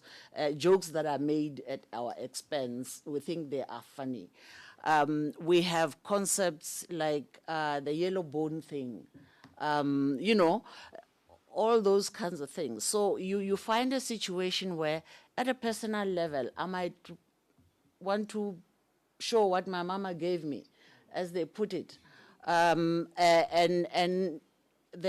our chair there can be, sorry, the evidence leader there can say, hey, cover up. So the balance is very difficult, but for me anyway, my observation in my work, you navigate these things. On one hand, we fighting for our bodily independence.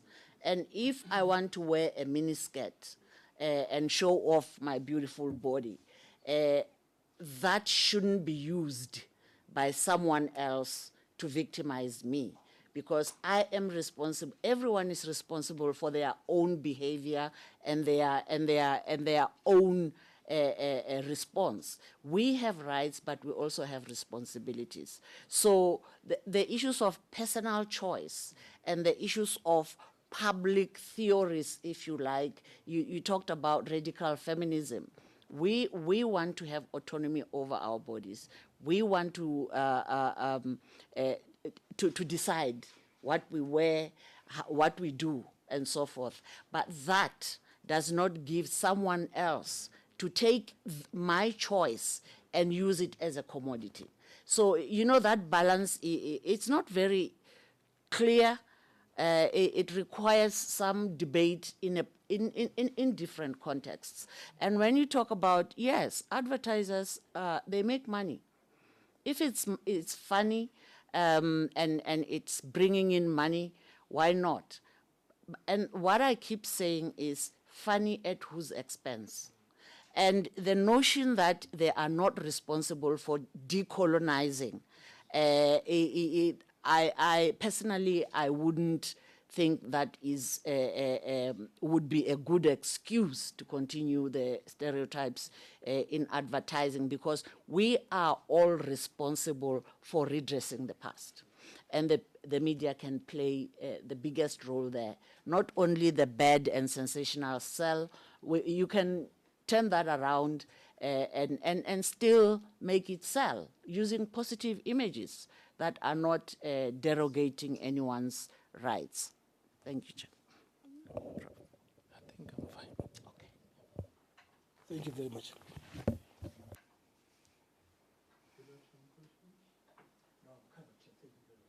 you very much. Commissioner Banyoni, you have some questions?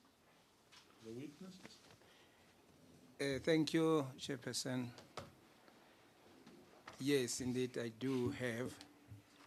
I want to say that some questions that I had in mind were covered by a professor when he was talking about training on my part, I was looking at the Constitution when it talks about the Commission for Gender Equality, that it also used the word, the power to educate.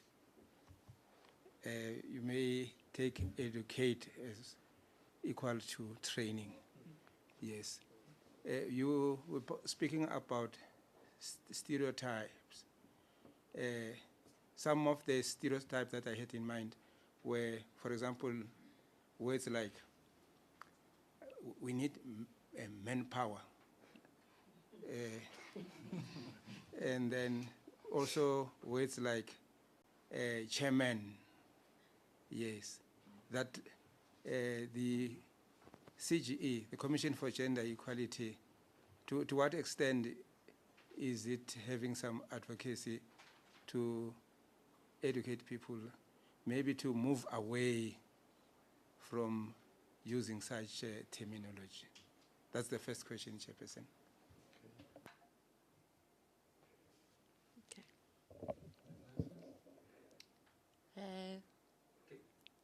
Maybe because my questions are short, can I come in with the second one?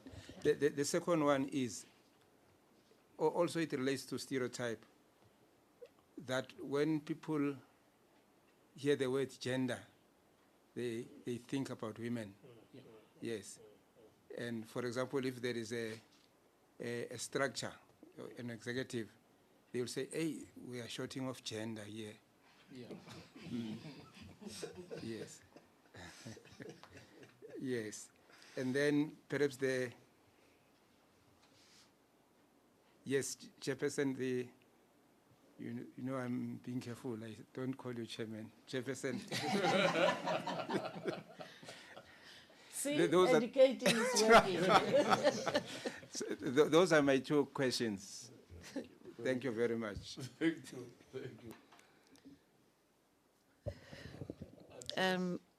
Thank you. Thank you, Commissioner. Your question around issues of manpower, chairman, and so forth, you know, the language. I remember I did work with the education system a few years ago, where we're trying to sensitize the curriculum. And it was very interesting that the participants felt if they changed from chairman to chairwoman, that was gender sensitive. If they said he or she, that their job was done. You know, simple things like that. But in terms, this is the language that historically we have used. The other day I was quoting Madiba's quote where he says something to the effect of, poverty is not an accident, it is man-made. Therefore, it is men who can fix it. So I was like, I hear you, Madiba, but we are here too, you know. So it's language that language perpetuates how we think, how we behave. I said initially, I don't know whether it's from thought to language to behavior, but these three, the way you think, the way you speak, more likely the way you behave. So we do, our public education includes all those things, as well as the definition of gender. When we talk about gender equality, as you say, we don't want gender to bump up the numbers for women, because gender inequality, the patriarchal system, in the main, disadvantages women, but men also are disadvantaged to a certain extent. When you look at the statistics, you know, statistics of violence, boys don't cry kind of statistics, and mental illness, you can count a lot in terms of the pressures, the suicide amongst men, because of the pressures that men find themselves in. You need to be a man, you need to have a job, you need to support your family, you need to, you know, the whole burden is upon you. And we do know of incidences where men will become violent because the woman is now the head of the family because she's earning. The misunderstanding that I should be the one providing this, and it manifests in ways that are not desirable. So our public education does go, it starts from the A to Z of gender equality, from definition of terminologies, what it means, why is it important to understand the difference, and in terms of how now you begin to relate to the world or the people around you differently. So sometimes we might think it's a trivial thing to say chairman or chairperson and so forth, but the ripple effects, and I keep repeating this, that it's what it implies and how it influences behavior. Just an addition to that. So apart from the public education, one of our roles is to analyze policies of the public sector and the private sector. Now, the issue of terminology often comes up. So we do make inputs to policy frameworks of different institutions. Even our submissions to bills that are open for comments, we always note the terminologies that are used that is not actually inclusive. So we do that a lot as well to ensure that we have gender-sensitive policy framework and gender-sensitive legislation. Thank you. Do you have another question? No further questions, Chairman. Okay, thank you. I think the question from myself is, we recognize that you're our sister organization, Chapter 9 institution. I don't know if I say sister organization, whether I'm again using the wrong term. But you know, I would like to find out, because we have really a serious problem with this discrimination, racial discrimination in the advertisement industry. I just want to find out, and then we'd like to rectify this. That's why we are having this inquiry.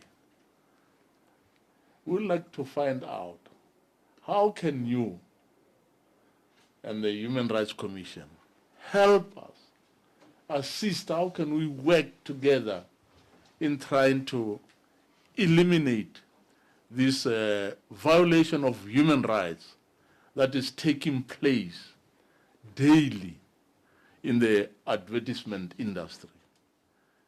Do you have,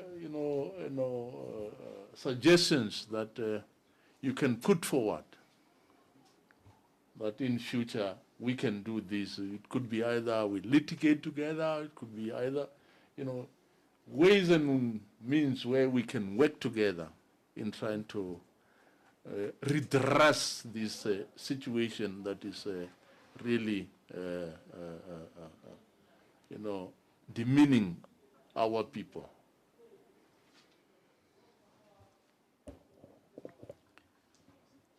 Thank you for the question, Chair.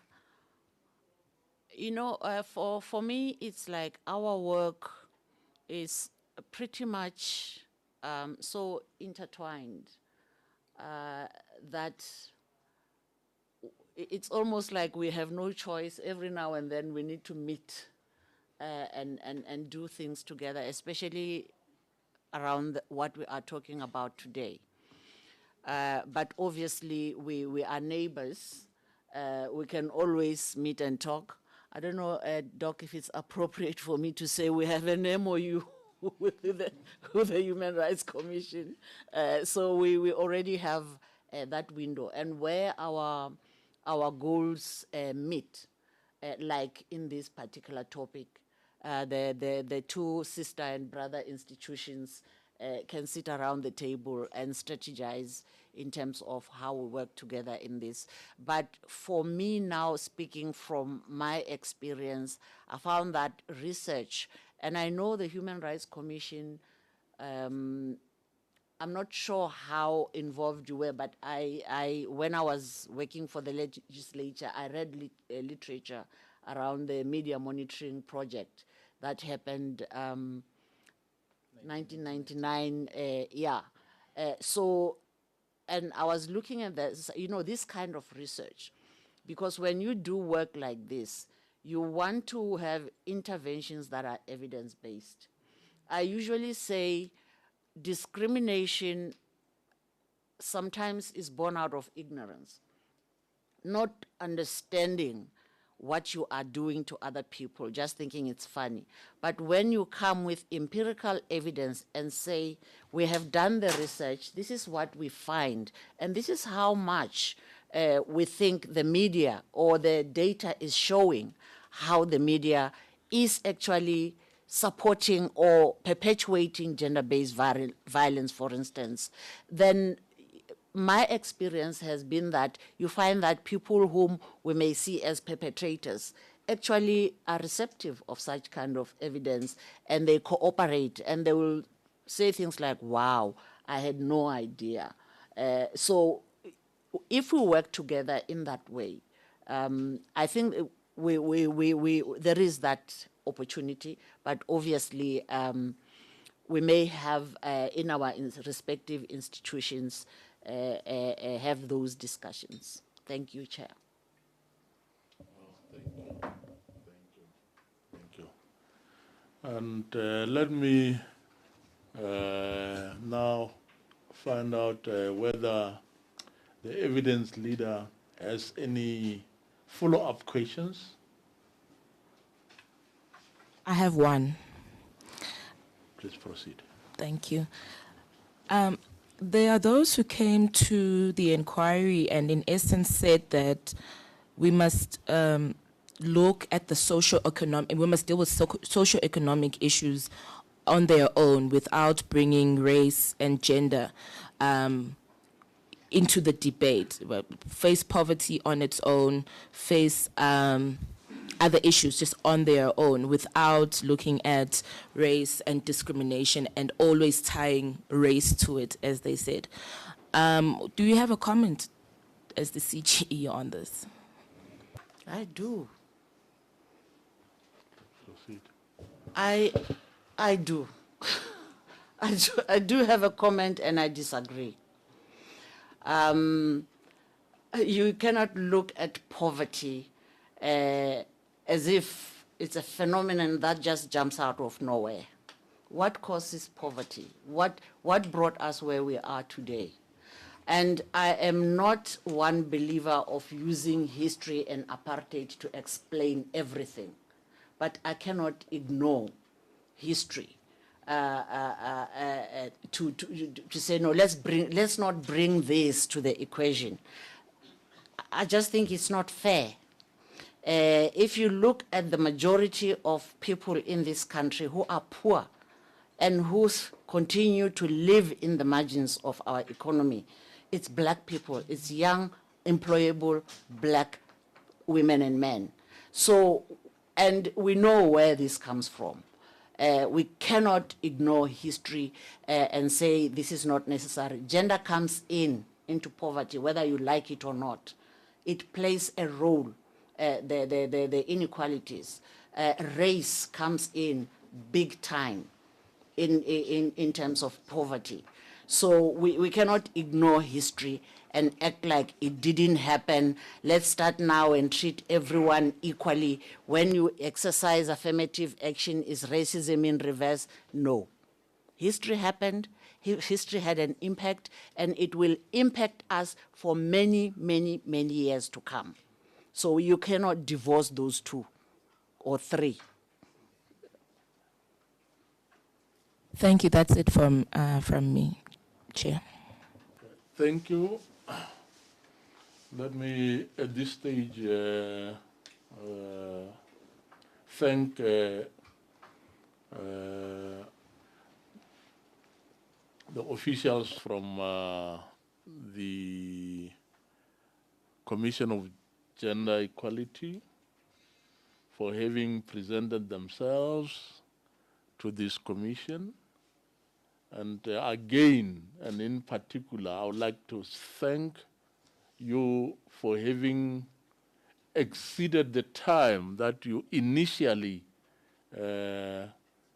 said you'll give it to us an hour, but I see you've been here for more than an hour, and then we really would like to thank the cooperation that we got from you.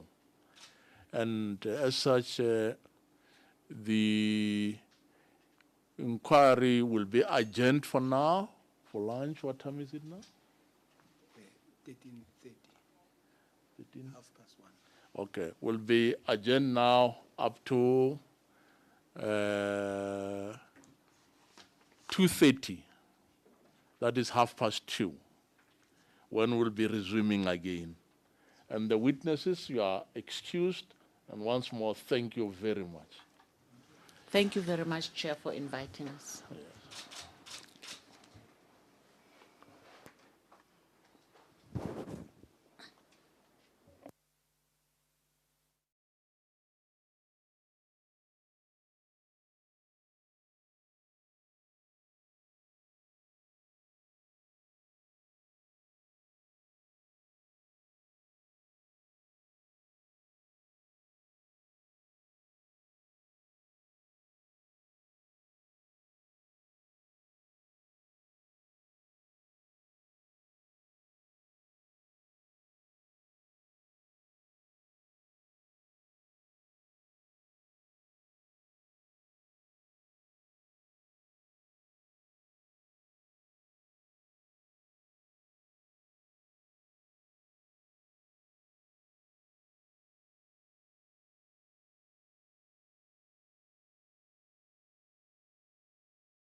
Angithi 1 2 1 2.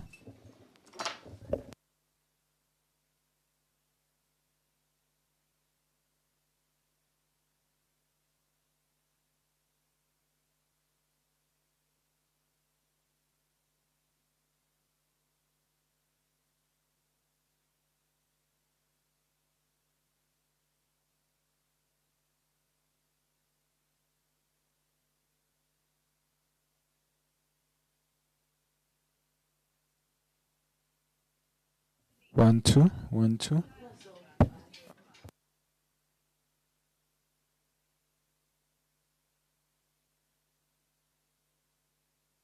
Becomes a bit.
Okay, what time is it?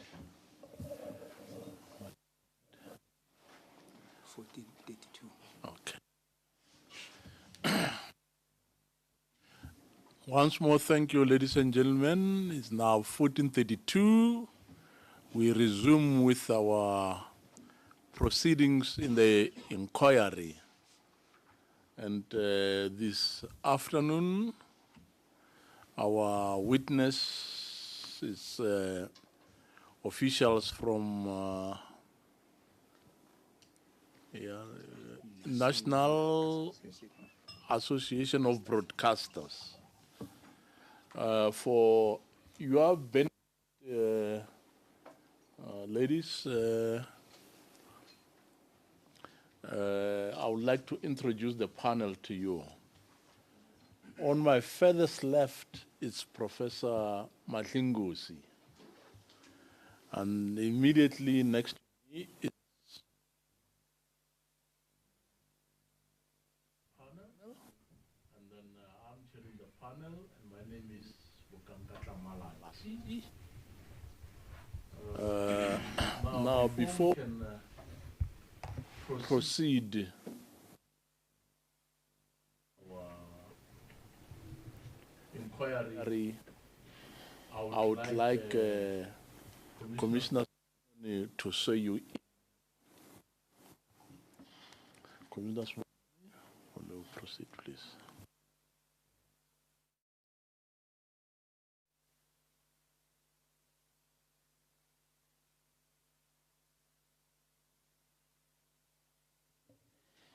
Good afternoon. For record purpose, may you please just say your full names, name and surname. My name's Nadia Bulbulia. Right. My name is Julia Shamgild. Right. May I just also find out whether do you have any objection in taking the prescribed oath? No No objection, Commissioner. No objection, Commissioner. Right, I'll start with you lady on the left-hand side. All you have to say is just to say, "So help me God," after I've recited the oath. Do you swear that the evidence that you will give shall be the truth, the whole truth, and nothing but the truth? If that is the case, will you please raise your right hand and say, "So help me God"? So help me God. Thank you very much. And do you swear that the evidence that you will lead shall be the truth, the whole truth? If that is the case, will you raise your right hand and say, "So help me God"? So help me God. Thank you very much. Chairperson, they are both sworn in. Thank you very much. You are welcomed, ladies. That's right. And then I'll now ask the evident leader to introduce himself. Good afternoon. My name is Mluleki. I'm one of the two evidence leaders. Good afternoon. My name is Harriet Bugava, member of the evidence team. Thank you. Thank you very much. I'm now handing over to the proceedings to the evidence leaders.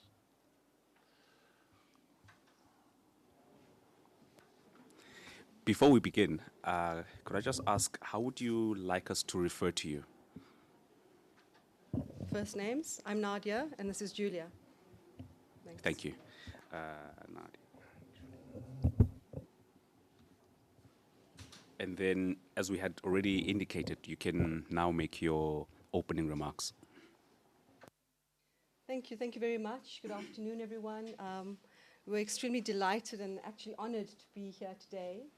This is the first time myself and Julia have had the privilege of sitting before the Human Rights Commission. We represent the National Association of Broadcasters. I'm the Executive Director, and Julia is our Head of Legal and Regulatory Affairs. We had written and submitted our formal written submission to you at the end of January this year, and so we'd like to just take you through a few of the highlights of that submission, if we could. We have shared with colleagues as well a short slide deck. We understand that we don't have projection facilities, but we'll just talk through that. The intent is to keep it brief because we do understand you've already read our submission, and we are obviously here to engage, to share information, to be as helpful as we possibly can, because I think we're all very concerned with issues of allegations of bias and racism in advertising, and so we're very pleased to be here today. If I could then just proceed, I will start by just introducing who the NAB is. We're an industry body that represents the regulated broadcasting sector, which comprises of the 3 tiers of broadcasting, so public broadcasting, community broadcasting, and commercial broadcasting. Our members also include signal providers and other industry associates and professionals in the industry. We were established as far back as 1993 at the dawn of democracy. And we really, our key aim is to foster and promote the development of a sustainable and robust broadcasting system whilst upholding the principles of South Africa's constitutional democracy. Our members, as I said, are extremely supportive of this investigation and of this process. And as I said, we are extremely honored and delighted to be here today. I'm going to just cover a few key highlights on the regulatory system, and then I'll hand over to Julia, who'll look at some of the advertising issues specifically. So just to underscore that our members are licensed broadcasters. They are not advertisers or marketers. We represent the licensed broadcasters, the media owners. Our members do not create the adverts that you're watching or listening to on your media. They obviously create and make their own self-promotion when they're promoting their services, but they are certainly not the advertisers or the marketers in the industry. They are also, as I said, coming under a very highly regulated environment. They have to adhere to a very robust regulatory system, and they have to ensure that they comply with codes of conduct for broadcasters, and of course with the regulations that are set forward through Ikasa. We understand, honourable members, that this particular issue around transformation, particularly in the advertising sector, was raised as far back as 2001 in Parliament. We understand that there were quite a number of processes underway to look at key transformation and the transformation agenda. We understand that the GCIS developed a blueprint to transform the industry and published a MAC, a sector code. And we know that the ACA may have already presented before you, but they're an organization that looks specifically, they're the Association for Communication and Advertising, and they have also ensured that their members would adopt the MAC charter, the MAC sector charter. I want to just remind you that the regulated broadcasting industry and the work that certainly we've been doing as an industry body, as I said, since the dawn of democracy, has been about ensuring that we adhere to compliance, to license requirements, etc.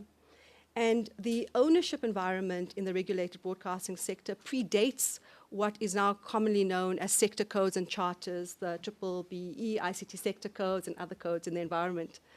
Broadcasters in South Africa have, from the get-go, been required to ensure that they have ownership credentials that are provided for in terms of historically disadvantaged communities, to ensure diversity, to ensure plurality.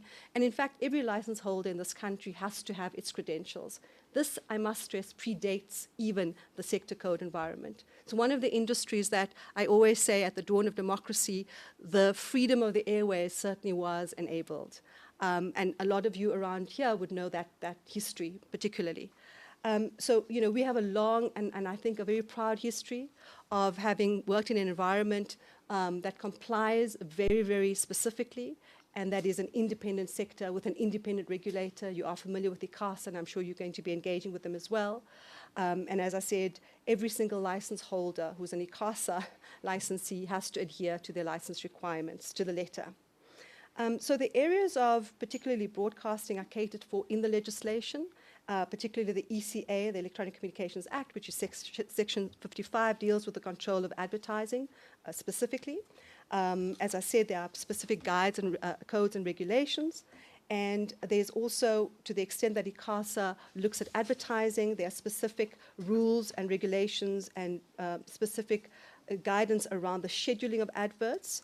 However, Ikasa, in terms of the content, as I said, the content of, you know, whether it's whichever brand creating the content of those adverts, that they reside with the particular advertising fraternity directly.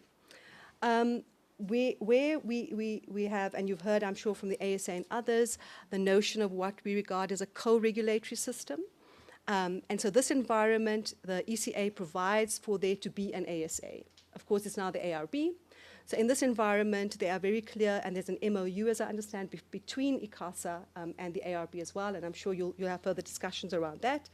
And so the system has been at play for almost 30 years.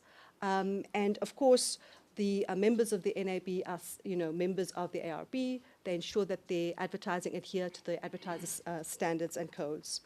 And I think, you know, the one thing that we're all, and especially this industry being as regulated, we're all concerned with legal, decent, honest, and truthful commercial communications. So I had given you just a snapshot overview. The key instruments here we're talking about is obviously this piece of very big legislation, which is the ECA, and the provisions therein. There's the Ikasa Code of Conduct for Broadcasters, and there's also the BCCSA Code of Conduct for Broadcasters. And so here you talk again about a co-regulatory system where the creation of the BCCSA is also through the provisions in the ECA, which is Section 4, which enables the BCCSA to exist, which is recognized by Ikasa. And so the BCCSA has its code of conduct, and so NAB members also conform and comply with that code of conduct. So if, you know, hypothetically, and you may have heard a lot of the public service announcements on radio and maybe watch them on television, where there are regular public service announcements about where to complain if you need to, about a broadcaster in terms of their content. So it's a code of conduct specifically looking at the content of our broadcasting services. And again, the BCCSA itself has a very long, robust, and successful history. As policy and regulation is beginning to evolve, and should, because the environment has shifted so much, government's also in the process of reviewing policies, and they've drafted a white paper on audio and audiovisual content services. And in that paper, they're also looking at recommending that content be regulated through these key instruments that already exist, and to strengthen them. So there would be Ikasa, the Film and Publications Act, the ARB itself, BCCSA, and other regulatory systems. So it's an environment, honourable members, that is extremely organized. There are systems and procedures in place. There are regulatory mechanisms that have been effective for a very long time. However, we're an industry that believes that there's always room for improvement, that there's always room for review. And you would have seen even Ikasa's own processes. They will review, for example, the local content conditions in our country. They will review, and right now they're also looking at reviewing the existing advertising sponsorship guidelines that are in place. So there's a constant review, a constant, a revising if things are fit for purpose. And particularly in an environment where you will be aware, regulated broadcasters are now competing directly with unregulated services. So there are these online services who don't hold licenses. We've also seen a migration of advertising that goes off traditional platforms, traditional TV and radio, onto online services and services that don't have a license. We also have to recognize that the one wonderful thing within the environment is that at any given point in time, if you need to know about a broadcaster, you can go to Ikasa. They hold licenses. They monitor them. They have to have annual monitoring reports. You will know if there was a complaint against a broadcaster on any BCCSA matter or ARB advertising matter. You would know exactly where to go to. You also know that they're licensed because they're using frequency spectrum, which is a national resource. And so you know and you can target and identify who it is you need to speak to at any given stage in time. However, in the creative sector, we also know that these are unregulated sectors of a very big value chain. And so if I or Julia were asked who made that advert, when did they do it, we would never know that. It's a very, very diverse, a very robust and very competitive environment as well. I will now turn to the advertising process, and I'll hand over to Julia. And again, honourable members, we are here to share information, to answer to the best of our abilities, and to have an open conversation as we conclude. Thank you. Thanks, Nadia. Thank you, Chair. As Nadia has mentioned, we're here on behalf of the National Association of Broadcasters. We only really have insight into what the broadcasters do at a general level, and we'll provide information based on that. As mentioned, broadcasters are part of the larger value chain. When it comes to advertising, broadcasters are a sector that's essentially adjacent to the advertising sector. And any adverts flighted by broadcasters are produced by third parties, and broadcasters are merely carriers of these adverts. In this respect, broadcasters do create their own self-promotional content for adverts. This is quite often related to upcoming features and that sort of thing. It isn't related to Okay. Sorry. Okay, excuse me, Julia. Can you speak into the microphone? Sure, there we go. Is that clearer? Shall I start from the beginning? No, okay, no. That's fine. So as I was saying, the only time broadcasters create adverts is to self-promote their own content. For instance, promoting forthcoming shows. This self-promotion focuses on retention and growth of markets, as attracting new audiences is key to broadcasters. Self-promotion adverts are either produced in-house or are commissioned to independent third-party production companies, but in either event, clear editorial guidelines are followed to ensure that there is compliance with all applicable legislation, regulations, guidelines, and the like, as well as internal checks and balances that are performed by these broadcasters to ensure that every aspect of their license is adhered to, and that all aspects of the legislation, regulation, and guidelines are adhered to. If a self-promotion advert does raise any concerns and a complaint is raised by a member of the public, the complaint is brought to the ARB, the Advertising Regulatory Board, and potentially to the BCSA, although that is incredibly limited in scope in terms of when that can occur.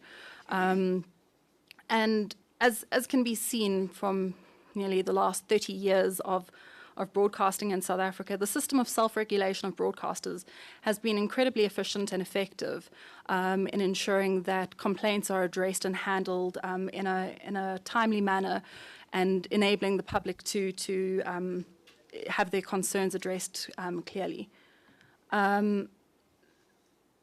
I'd like to talk about the promotion of diversity in the broadcasting sector very briefly. The NAB and its members aim to promote an industry grounded in the principles of democracy, diversity, and freedom of expression. The NAB membership represents a diverse range of platforms, including public, commercial, and community platforms. And I think Nadia touched on this earlier. The licenses for commercial players are granted with stringent focus on the empowering historically disadvantaged stakeholders to ensure that there is diverse representation in the market. It's also important to note that the commercial members of the NAB make regulated contributions to the MDDA, that's the Media Development and Diversity Agency, and the MDDA focuses on promoting and ensuring media development and diversity. For instance, they fund community radio stations and community television stations. Broadcasters in South Africa are bound by the provisions of the Constitution. This is done both directly in terms of Section 192 of the Constitution, as well as indirectly in terms of the various legislation and regulations that we've discussed today. The aim of this is to ensure that all content flighted by broadcasters promotes diversity and social cohesion. The constitutional standards, both in terms of the content flighted on these platforms and the retrospective complaints process, have resulted in a culture that not only allows freedom of expression, which does not stifle creativity, but also permits members of the public to complain through appropriate channels and have those complaints resolved in an effective manner. The NAB has, however, noted that the traditional value chain in media has evolved over the years, with new platforms emerging which are not necessarily regulated, and these platforms do not necessarily require an Ikasa license to operate. We've also noticed, the NAB has also noted, an increase in advertising spend has been diverted to these large global tech companies and social media platforms, which are not necessarily regulated. Briefly, we'd just like to reiterate the NAB members remain committed to the principles of responsible advertising in line with the Constitution. The broadcasters are regulated by Ikasa and have generally found to be a very compliant sector. Broadcasters adhere to the self-regulatory system, which ensures trust and credibility in the sector. And any advertising-related matters are addressed by Ikasa through their systems or through the ARB and, to a limited extent, the BCCSA. Thank you. We also thought, just for informational purposes, if you do have time, please feel free to log onto our website. We do a State of the Broadcasting Industry report. Our last report covered the period 2015 to 2018. We do them every few years. The report gives you a really interesting and useful snapshot of where the industry sits. So just an example, we have stats on BE ownership, we have stats on the investment in local content, we have the stats on the investment in terms of the contributions to levies, to the national fiscus, license fees, etc. And so you'll find that really useful. It just tracks kind of the shifts and changes within the sector and within the industry. So in 2018, the stat, and this is a survey of our members, we saw a shift from 2014 where 4 billion was invested into local content production. By 2018, that had grown to 7.5 billion. We also looked at the contributions that regulated broadcasters make to the national fiscus. And in 2018, licensed TV broadcasters had contributed cumulatively in the range of 2.32 billion towards license fees, levies, and others. And the radio industry at the time was around 700 million. So we just wanted to, indicate that this is a sector and an industry that lives by the regulated framework. Licenses are issued and granted with very specific conditions. At the onset of the commercial radio licensing framework, they were highly competitive, for lack of a better word, and it's one that's used in the regulatory circles, a kind of beauty competition, contest things that happened. You really had to prove yourself yourself, and you had to prove how you were going to extend diversity, plurality. You had to prove how you were going to invest in women, in people with disabilities, in young people, etc. So it is an environment, as I said, that is, works through rigor and is always open for continued renewal and for continued improvement. And so, again, just to thank you very much for the opportunity to be here today. We welcome, we'll take any questions, and to the extent that we can respond, we will. Thanks. Thank you for the presentation and the submission, of course. I do confirm we received it, studied it.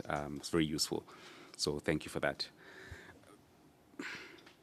And with all due respect, at the end of your presentation, I'm still somewhat, I don't understand the purpose of your existence.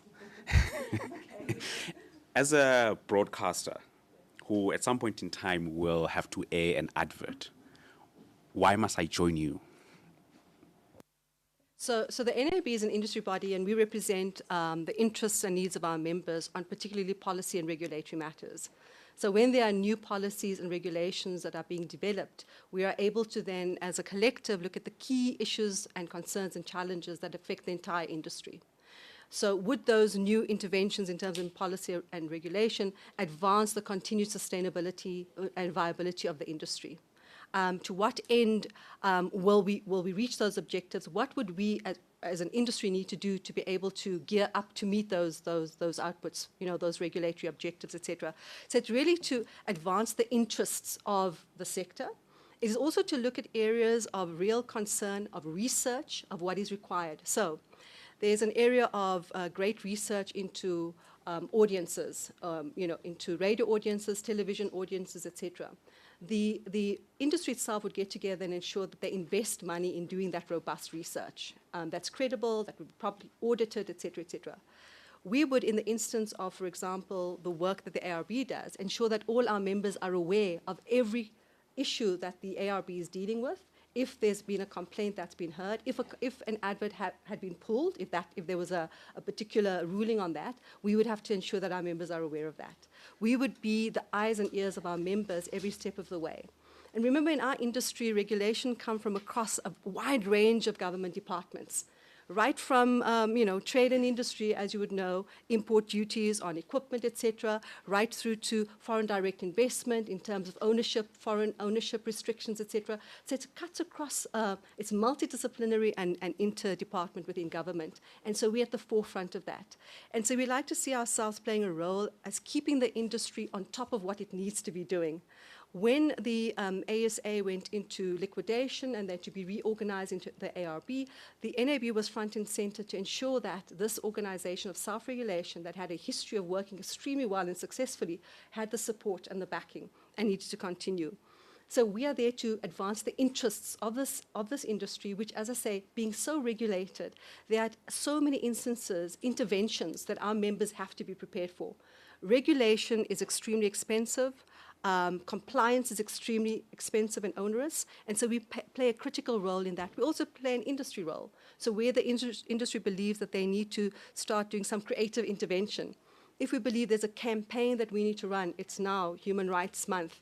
If there needs to be a national campaign that talks to human rights, to the Constitution, we were able to get all our members to do a campaign collectively with one voice, and they could be running across all our channels, radio, television, etc. So it plays a role in very different areas, both very, very rigorous in terms of legislation and law, but also in the creative areas in terms of social cohesion, in terms of advancing the objectives of the Constitution and the Bill of Rights as well. I hope that answers. It does, thank you. And part of the policy and regulatory matters would include regulatory matters and policies on unfair discrimination and racism. Right. To the extent that we are having to deal with that, our members all have their own internal editorial guidelines, their own policies, their own procedures. They are able to then address all these issues independently and individually. If a matter comes to the industry that's of the industry's holistic concern and we need to look at that holistically, absolutely we will look at that. And we'll find opportunities to engage our members. The great thing is we work through various committees. So we have a commercial radio committee, a television committee, a community committee, a technical committee, and we work through all these committees, and we're a membership organization. So at any given point, there are different members within the industry that champion and chair those various committees. So when this particular inquiry happened, one of our members said, there's this inquiry happening, we need to talk to the structure of how we work, how we operate, we need to be assistive and support the Commission's work, because this is where we come from in terms of how we operate in terms of advertising. However, when it comes to the details and the actual decision-making by broadcasters, I'm afraid we're not able to answer to that. You would have to speak directly to the individual broadcasters. And does part of your role involve ensuring that your members, in their internal procedures and policies, that all of these are consonant with the regulatory and policy frameworks of the country?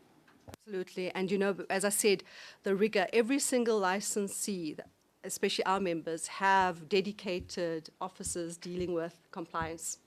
The Code of Conduct for Broadcasters, and when you have a moment, you can log onto the BCCSA's website and you'll see it. So the Code of Conduct will deal with, for example, issues that are not allowed in the environment. So we will deal with issues like hate speech, racism, sexism, etc. And I'm sure some of you are familiar with, from time to time, presenters being called to the BCCSA, on-air radio presenters who may have said something that was offensive or discriminatory or biased, etc. That's the system that's in place with great rigor. Sanctions are imposed, fines are imposed, people have to apologize. So there's a real process, there's a real mechanism in place that deals with that. Every broadcaster has to, within its unit that deals with license compliance, ensure that they understand the constitutional, the protections, the BCCSA code, the Ikasa requirements, etc. And so that's an ongoing and long-standing process within broadcasters. I know that broadcasters themselves will also look at their own internal policies and procedures, and they'll revise those from time to time. But yes, the system is already designed in that way. So they have to have compliance officers. And of course, there are times when, there's people rotate out, or there's a change of staff, and then you've got to start with the whole sensitization, awareness build, etc. And I keep having to reiterate that, when broadcasters were licensed in this country, independent broadcasting under our democracy, 1990, towards the end of 93, 94, it was very clear about what we were trying to build in our country. It was very clear about the constitutional protections and the Bill of Rights. It was very clear about anti-racism, etc. And so the whole system was aligned to that. Of course, we cannot control individuals, which is an unfortunate reality, but we have mechanisms, systems, processes, and procedures in place. And that's what each broadcaster holds to as well. Just for clarity's sake, before we continue, as a new broadcaster, in terms of developing those policies and procedures on unfair discrimination and racism, would I have to comply with Ikasa first, who would require me to have those things before becoming your member? Yes. So we're a voluntary organization, and we need to stress that. So you opt in to become a member of the NAB. We'd love to have more members, but you can opt not to. Ikasa, obviously being the regulator, has the Code of Conduct for Broadcasters that Ikasa's CCC, Complaints Compliance Committee, will sit on. And so any licensee can be hauled before the CCC, absolutely. When Ikasa issues a license, it wants to see your policies and procedures. It wants to see those rules. That is part of your application for a license. That is how the system works. And that's why I'm saying it has a filtering mechanism. Just the way Ikasa will say, can I see your application that talks to the ownership? How many women are owning? How many black people are owning? Can I now see your policies and procedures around programming? Can I see your policies and procedures around your sponsorship, etc.? So everything is lined up and designed in that way. And that's when you're applying for a license to the regulator. And that's why I'm saying the one key stakeholder you'll probably and have already engaged with is the regulator, is Ikasa directly. And I appreciate that you're not here for Ikasa, but I'd like to have your view on this. So a new broadcaster, even an old broadcaster, and you've said this just now, but I want you to say it again, according to Ikasa's codes, would have to have internal procedures and processes on unfair discrimination and racism. Have it specifically call that, but they would have to comply with the code of conduct for broadcasters. And so I think we need to be clear about the code of conduct for broadcasters. I think we can definitely look and see what clear policies and procedures Ikasa calls for, but absolutely that's always been the framework. Again, we're not talking for Ikasa. We'd have to look at what they have. I think that the issue here is if you're wanting explicit policies that have specific headlines, detailed, you'd have to check with every single license holder. But of course, when you opt into working in this environment where you are using the national frequency plan of the country to provide services, we know those services have to conform with the Bill of Rights and the Constitution of our country. You know, you opt into work in this environment. You're not opting into work in any other one. So to the extent that Ikasa has those explicitly written, we need to check that. I'm an old former regulator myself. I worked at the IBA and Ikasa many years ago. One of the key things we looked at were what are your policies and procedures, because we were very concerned about that. You would need to find that directly from them. I know we're all on record, and it's extremely intimidating with 501 cameras and mics, et cetera, et cetera. But the point is we have to do the homework. We have to do the hard work, and we've got to find that. And we've got to ask broadcasters directly what are their processes in place, and ask the regulator what is it that they demand of them. But absolutely the code of conduct for broadcasters, is the primary code that every broadcaster has to adhere to. And again, I stress, they are monitored. There are annual monitoring reports. If there's a complaint against a broadcaster who was in any way providing harmful content that was, not suitable for children, content that was explicitly racist, xenophobic, et cetera, all these issues are dealt with through the code of conduct. They dealt with through the direct sector regulator, Ikasa, and they dealt through with the BCCSA. And once I've complied with the requirements of Ikasa, and now I want to become your member, do you also do your own independent checks around my internal policies and procedures on unfair discrimination and racism, of course? We certainly haven't done that. Our requirements are very clear. You must hold an Ikasa license. You must obviously, be able to be in good standing in terms of the industry, definitely. But we have not gone to the letter of looking at your specific procedures. If that's one of the kinds of outcomes or recommendations, certainly from this process around how we strengthen mechanisms and systems, of course, that's something we'll definitely look at. And they could be in addition to a range of others. We also know that, there are very clear policies and procedures from a labor relations point of view. Those are standard, and Julia's the smart lawyer, so she'll also step in here in terms of the requirements in terms of other statutes that exist. We've also seen what's very interesting that's happening globally, and you may be aware of that as well, because there's been such a shift and a concern, particularly around gender as well. And we know that South Africa has a chapter, it's a signatory to the chapter now, which is the UN Women, it's called the Unstereotype Alliance.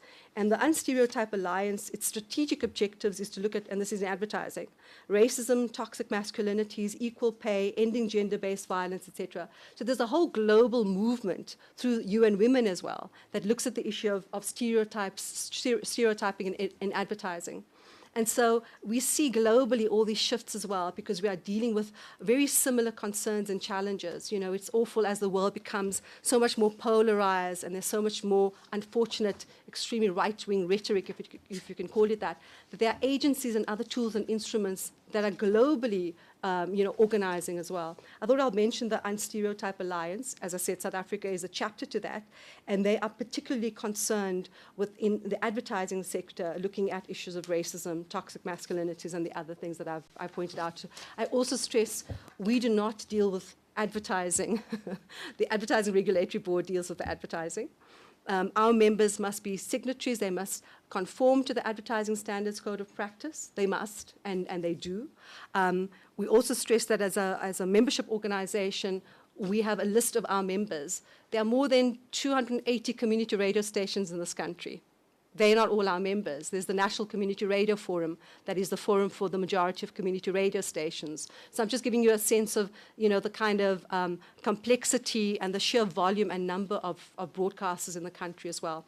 We represent the commercial, about 40 community, the public broadcasters as well, signal providers, etc. Yeah. The National Association of Broadcasters does not check whether its members have policies and procedures on unfair discrimination and racism?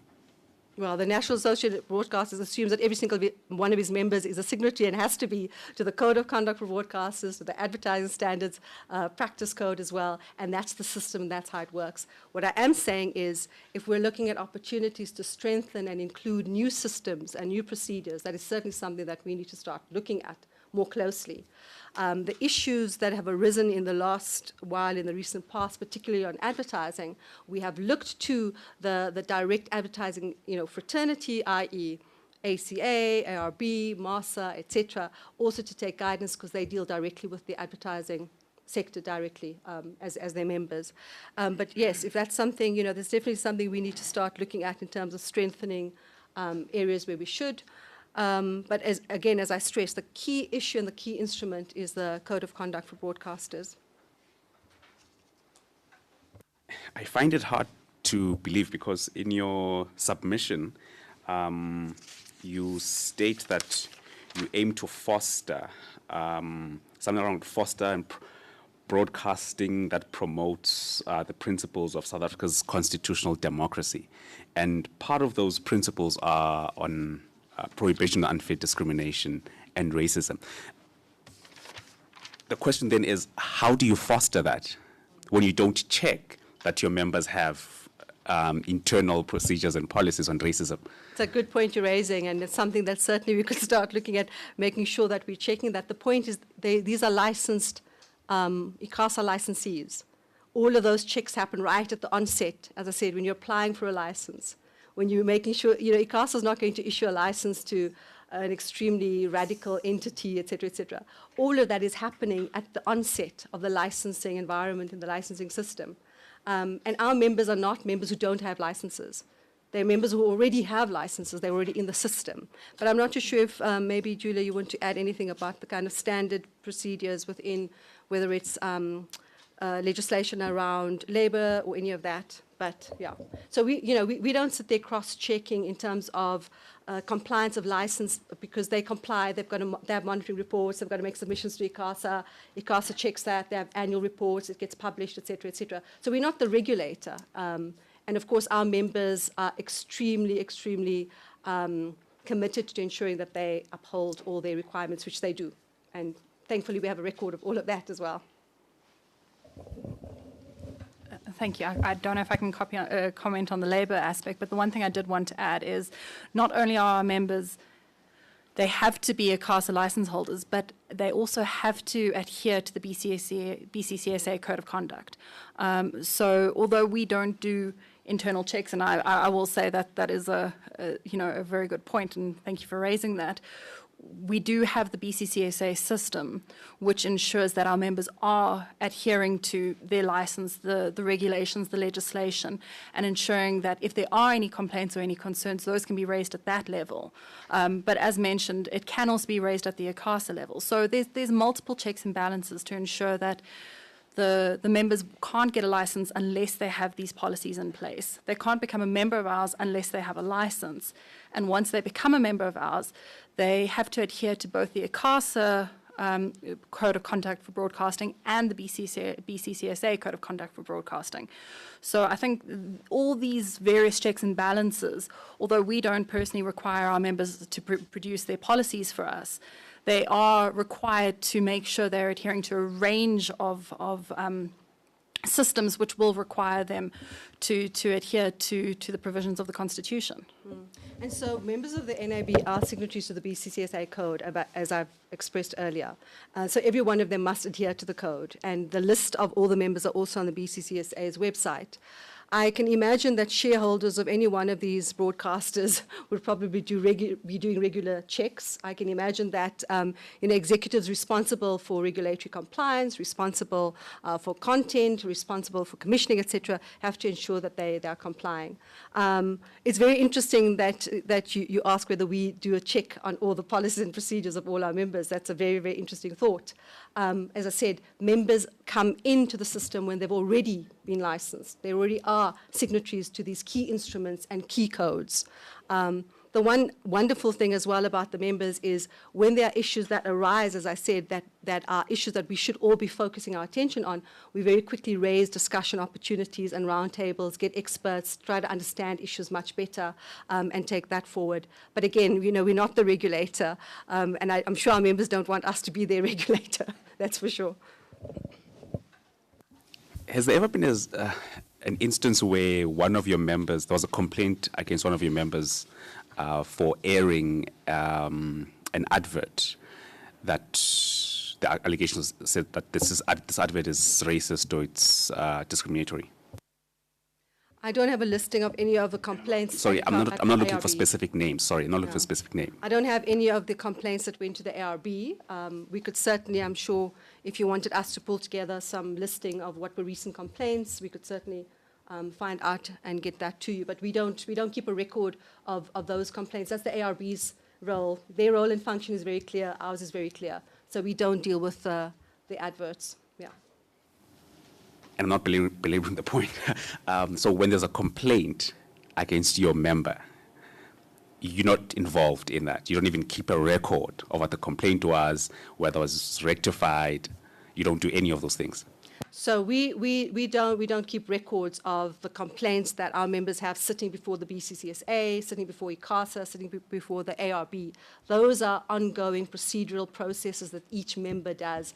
We're not a system where we sit and we look at each other and go, you were violating X, you were doing that, etc. That's not the space that we're in.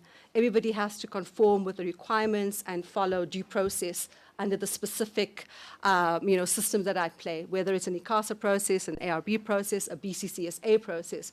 We certainly don't get involved in those processes. We have great respect for the roles and functions of the BCCSA, of the ARB, etc. We're certainly not the oversight of all these organizations, nor do we want to be.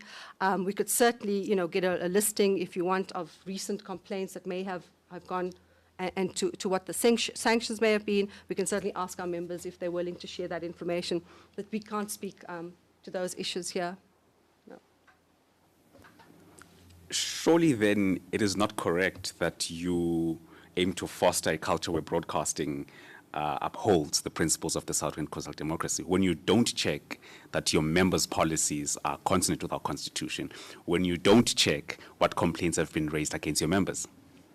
Yeah, that's a great point, but those are all in the public arena anyway. So when a complaint comes to Ikasa, it's on public record. There are gazettes that are circulated, and you'll know there's a complaint against X broadcaster. It's in the public arena, it's in the public domain. When there's a complaint against if a broadcaster has been brought through the BCCSA and a presenter was sitting at a BCCSA complaint, it would have been covered in the public, you would have read about it, etc. So their systems are very transparent. The processes are very transparent. It's already in the public arena. If there are specific complaints that maybe you are aware of that you may want further detail on, we can certainly ask to get further detail and to get more data on that or information on that. But the process and the way in which this entire system, this regulated system works, is one of very transparent and open. If any broadcaster breaches a specific section of their license, you are immediately notified. Here's a gazette, this is what they breached, the hearing's going to happen at Ikasa's offices on this date, the media can follow it, etc., etc. These become of public knowledge, and it's there, it's in the public arena.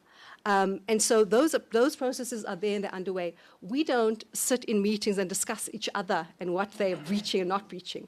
They know that they've got to conform. They know that they will face fines, sanctions.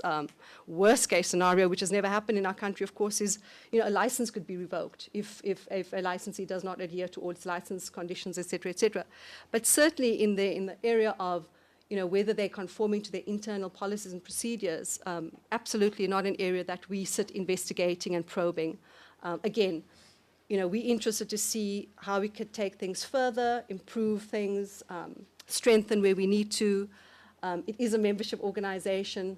The members have those discussions, those considerations, those deliberations, and it's always the question is to what end? What are we trying to do? Where do we need to take this?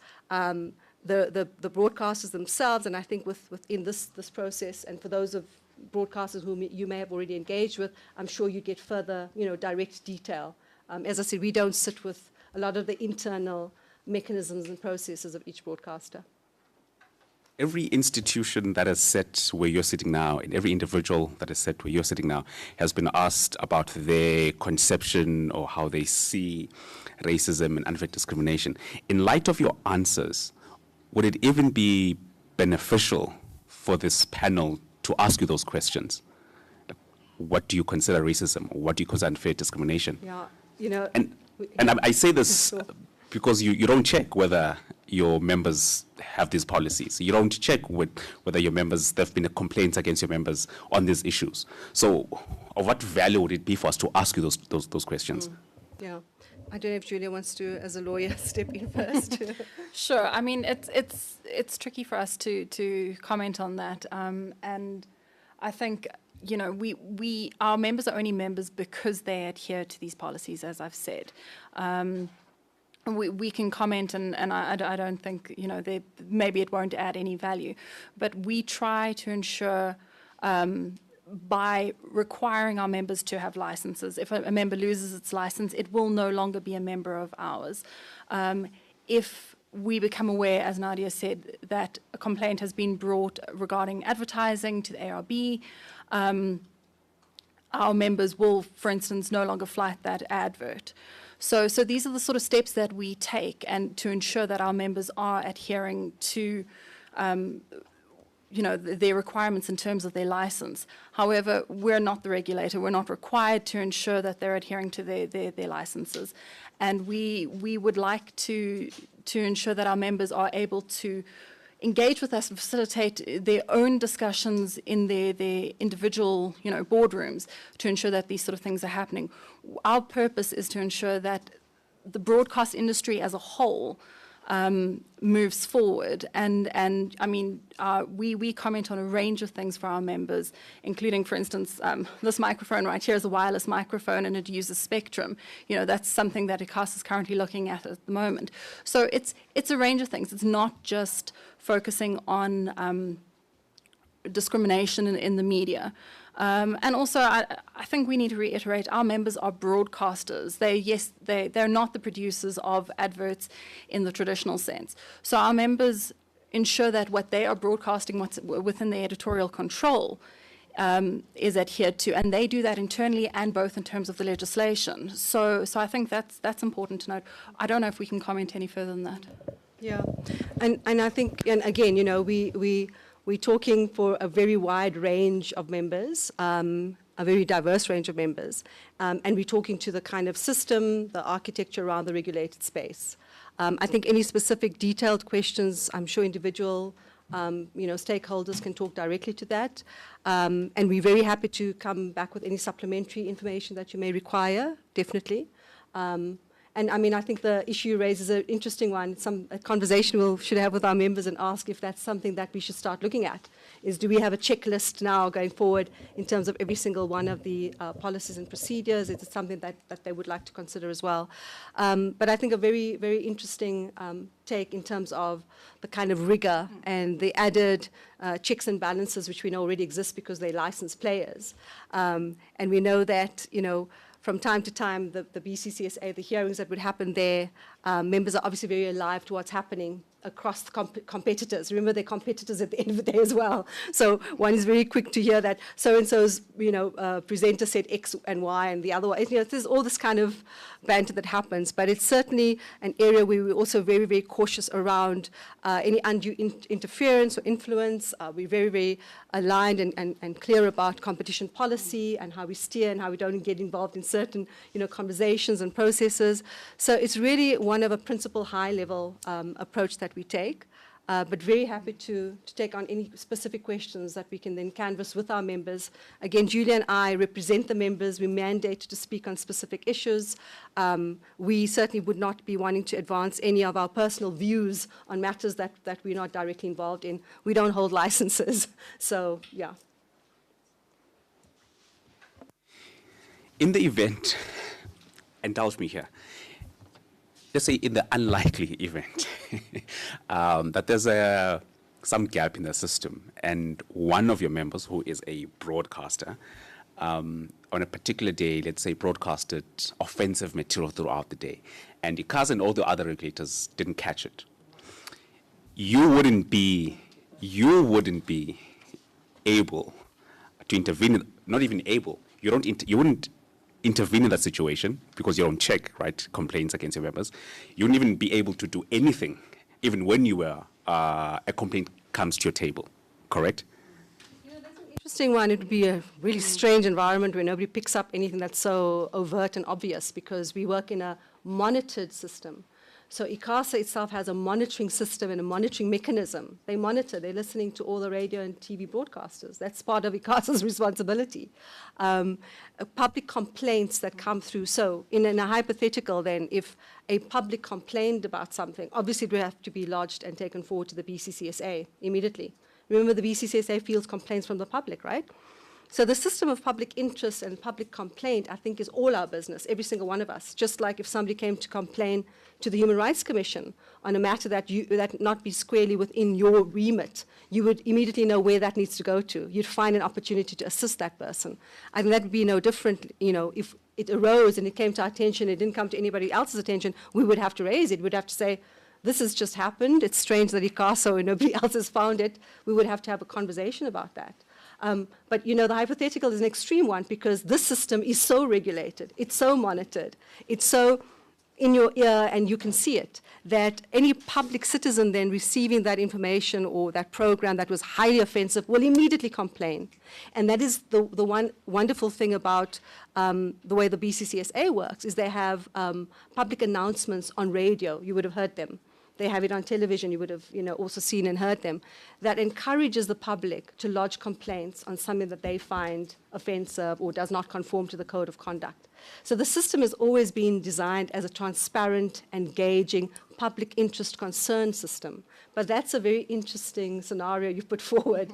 I don't know what. Yeah, and just to add to it, I think it's important to remember that South Africa doesn't have a regime of censorship.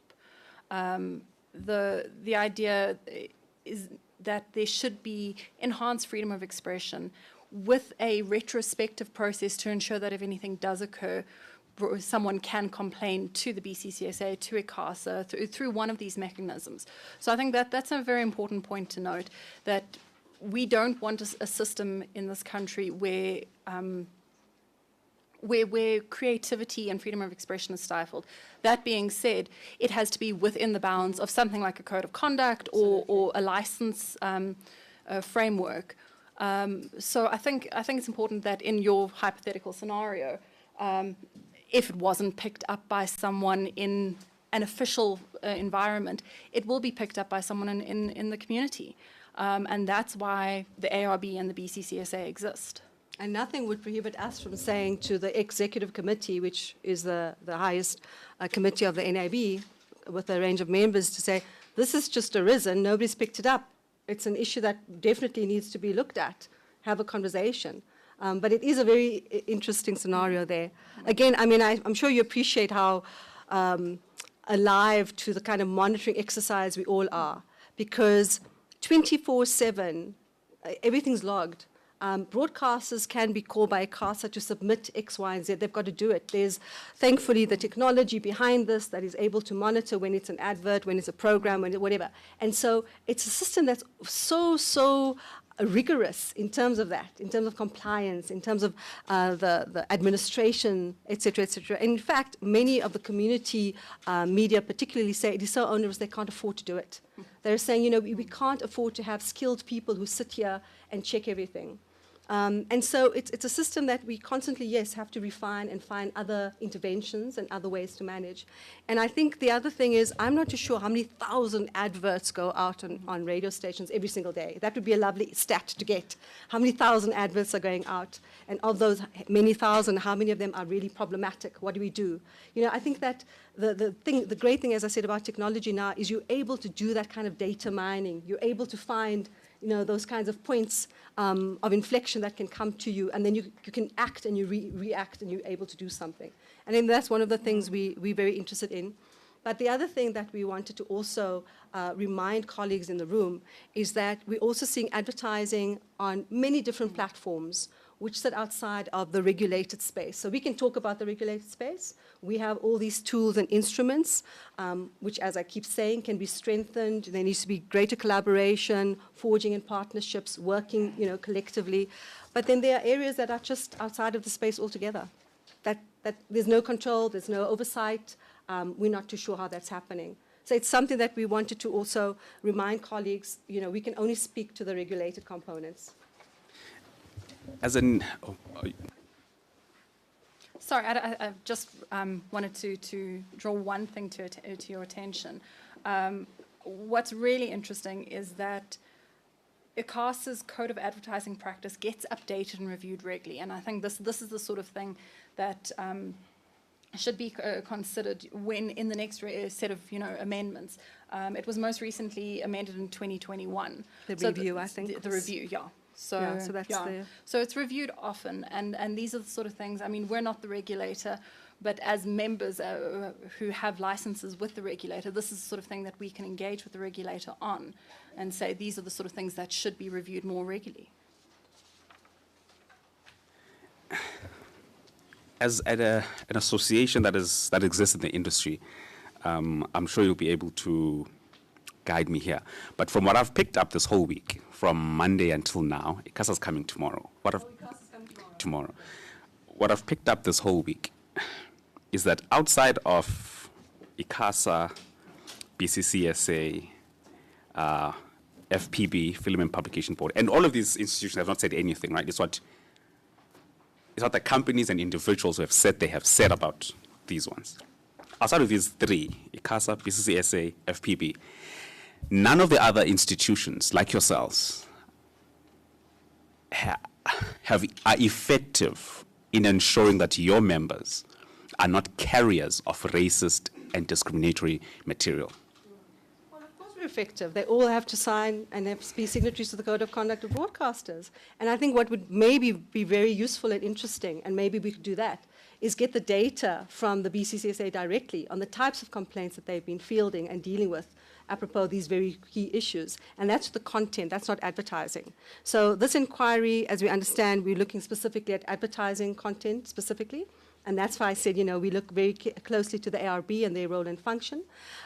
If you're wanting to look at specific content, i.e. programs that broadcasters produce, make, etc., that have been flighted and that may have caused harm or unfortunately in any way racist, discriminatory, etc., we can certainly try to see what the data is from both the BCCSA and Ikasa and how those were dealt with.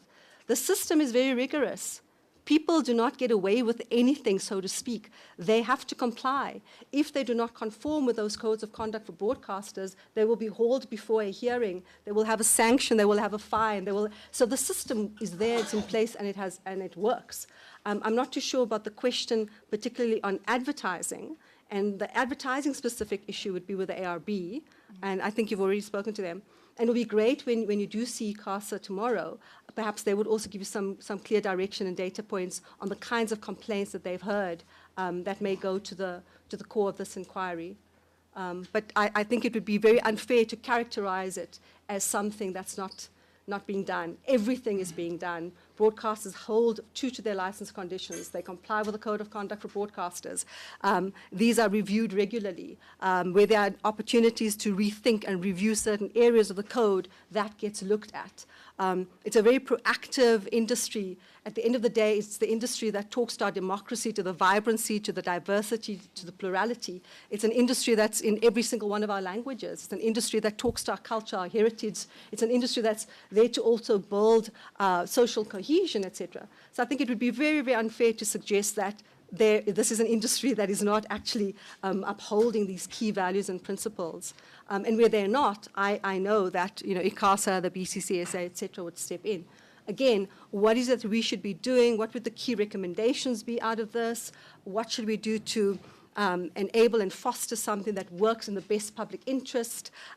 What do we need to start thinking of more critically? What is it? And I think this is the point of it, right? The Human Rights Commission, as also a Section 9 entity, is about how we advance the objects of our democracy and the principles of the Bill of Rights. So I don't want us to walk away from here and you thinking that this is an industry that does not comply. It's very much a compliant, licensed industry. Yeah.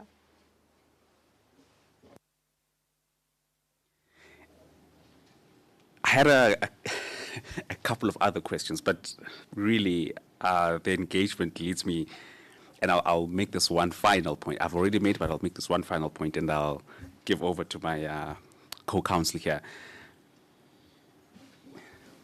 The ARB came and sat there and told us, and I'll be broad here,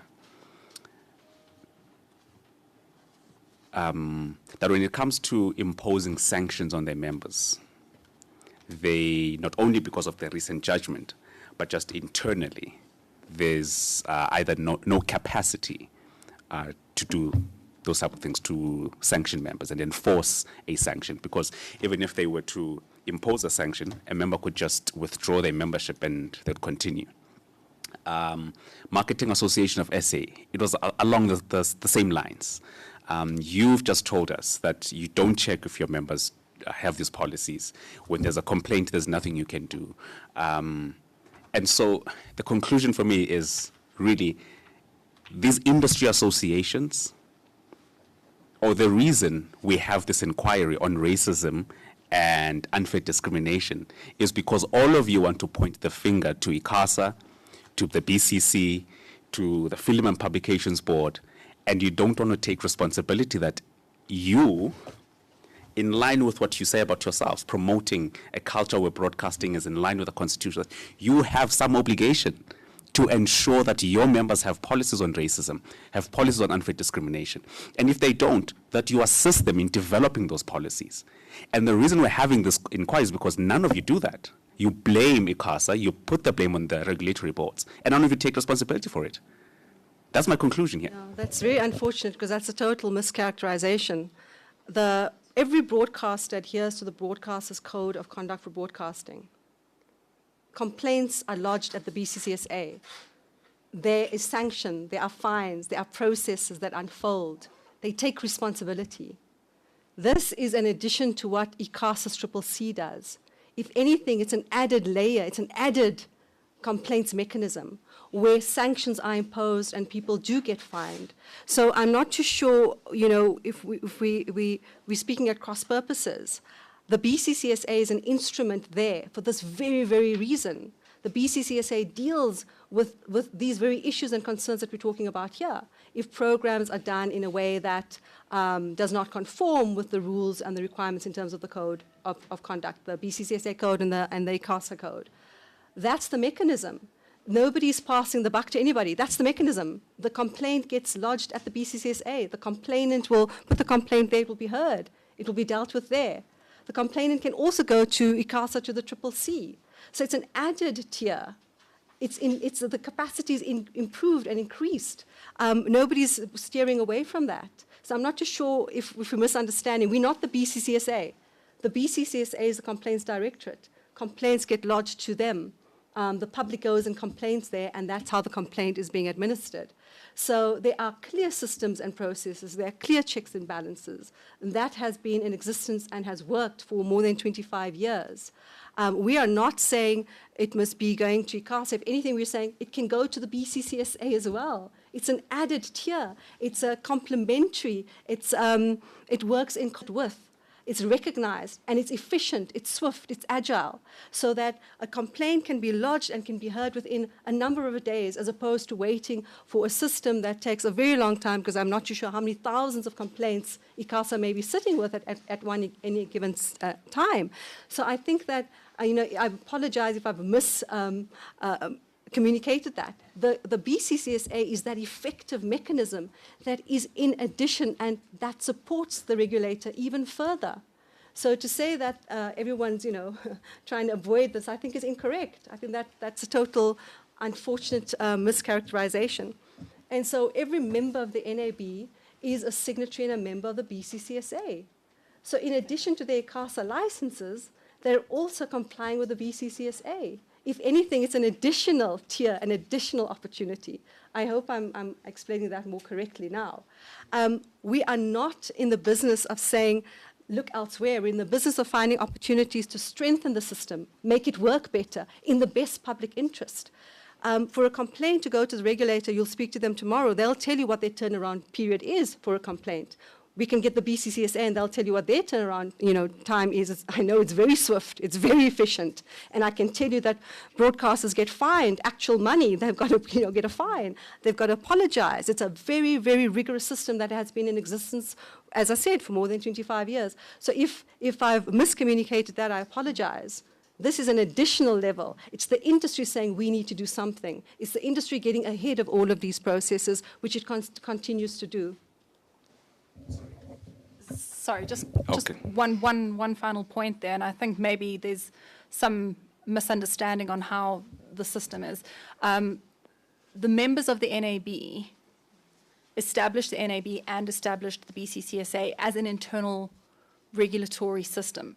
So they are members of the industry association, which is the NAB, and we, as I mentioned, we do submissions on behalf of our members in relation to the broadcast sector as a whole. They're also members of the BCCSA, which is, for a lack of a better word, a sister organization to the NAB, although they are completely independent and they're an adjudicative body.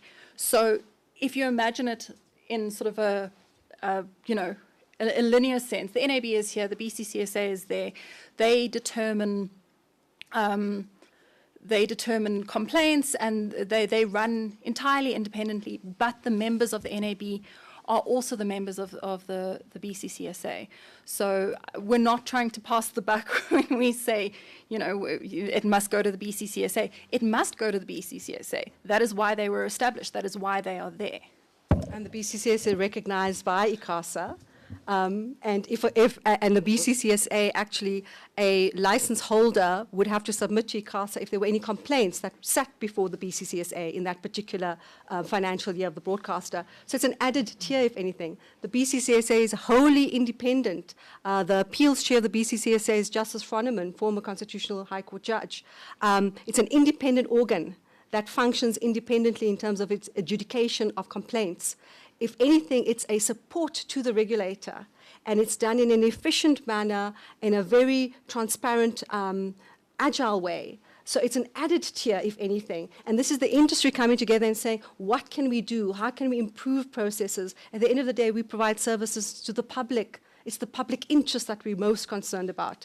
And if we're found to be, for whatever, reneging on anything, not meeting, take us to the BCCSA. We know Ikasa is extremely busy as well. There you go. Independent judges adjudicate that. Here is the fine. Here is the ruling, etc., etc. There's a body of evidence of more than 25 years of is it called jurisprudence? I don't know what you call that now. that's sitting there. So please do not misunderstand what we're saying. It's, if anything, bolsters, supports, improves the system. And I keep stressing, this industry from the get-go is very aware that it has to comply with license requirements and conditions. It's not going to find ways to walk away from those. It's going to find ways to strengthen those. So I hope that settles that. And this is an extremely important opportunity for us to understand these systems. We have always said that where there are gaps, where there are loopholes, we need to find ways to work, to strengthen those. We have also looked at provisions in the Film and Publications Act, which you're also aware of, and issues particularly related to content there, where if you're a member of a license holder, you obviously fall within Ikasa, and of course, if you're a member of the BCCSA, you fall within that regime. So, these are systems that are at play and have been for a while. We think that, if we need to revisit any of the core key concerns, we need to do that as a collective. And our members are always, very, very ready for that. They're always a champion at the forefront of that. So I must just apologize if there was a misunderstanding. The BCCSA is definitely the additional safeguard in the best public interest. Yeah. This is my last. On Monday, we had a young black woman who told us about some of the problems she's observed with representation of, in particular, black women's hair in your industry. We are here as this panel, this inquiry, because of a number of complaints against institutions in your industry. In the view of the National Association of Broadcasters, Is this a problem? Is racism and unfair discrimination, representation in the media, is it a problem? If it is, what's the source of this problem? And what can be done? Outside of you saying the commission must do this, the Ikasa must do this, what can the industry internally do to address this?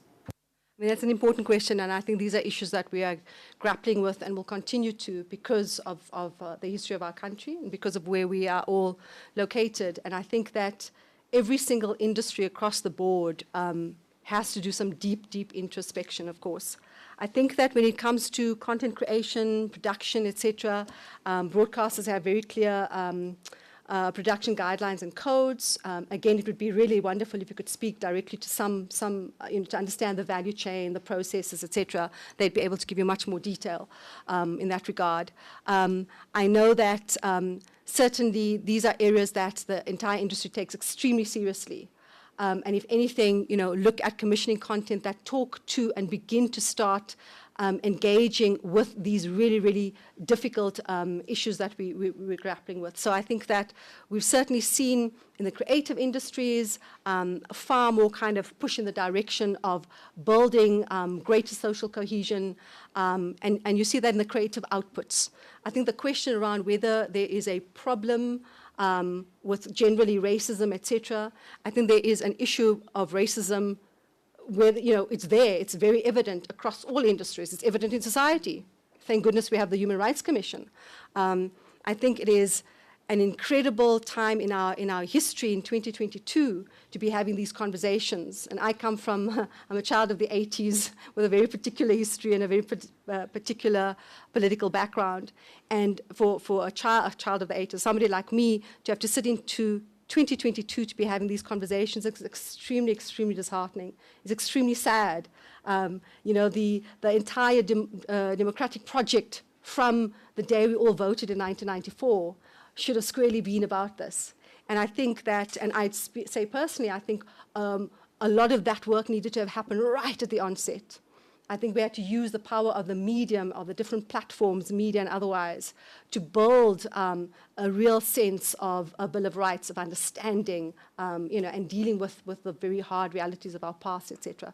So I think that, it's so sad that we've got to sit here in 2022, where we would have thought that so many of these issues we would have dealt with, but they're deep-rooted, they're so entrenched, they're so difficult, and they're so complex and they're so layered. And I think that we have to be brave enough to take it on board and say, this is how we're going to deal with it. I was listening to a podcast the other day, and the host said, it's not good enough for people to recognize their privilege and recognize that they gained out of apartheid. That's not good enough. It's what are the next action items that you are actively going to do? What are you going to create? What are you going to make? What are you going to do? And that's for all of us. And I think, the point you make is absolutely correct. It's the collective. We're not saying it's the role of the Gender Commission, the Human Rights Commission. It's the role of all of us. And I think the power of working in the media, and especially now, if any of you observe what happens online, whether it's Twitter Spaces, where Instagram, where young people are, and the conversations that young people are having, and the unfortunate realities of the greater polarization with young people, the racism, the gender stereotyping, that kind of stuff that's happening online. When you start having those conversations, with due respect, we're kind of all going, oh my word, how do we start addressing this now? And we've got so many more fragmented pockets of emerging platforms, of emerging areas of creating media, et cetera, et cetera. So I think you still have a long, long, hard road ahead of us. And, we have to make those active, direct steps. And I think that the industry, certainly the industry we represent, have taken this very seriously. And that's why, we were like, we need to be here. We need to be as helpful as we can. We need to look at where there are opportunities to work together. What can we forge together? So we take this very, very seriously. And we all have our own specific history and our own specific location in this incredible country of ours. And we're all trying to work together. And I think that it's great that we have the courts, the criminal justice systems behind us. And finally this can be criminalized and we are able to take this forward. Yeah.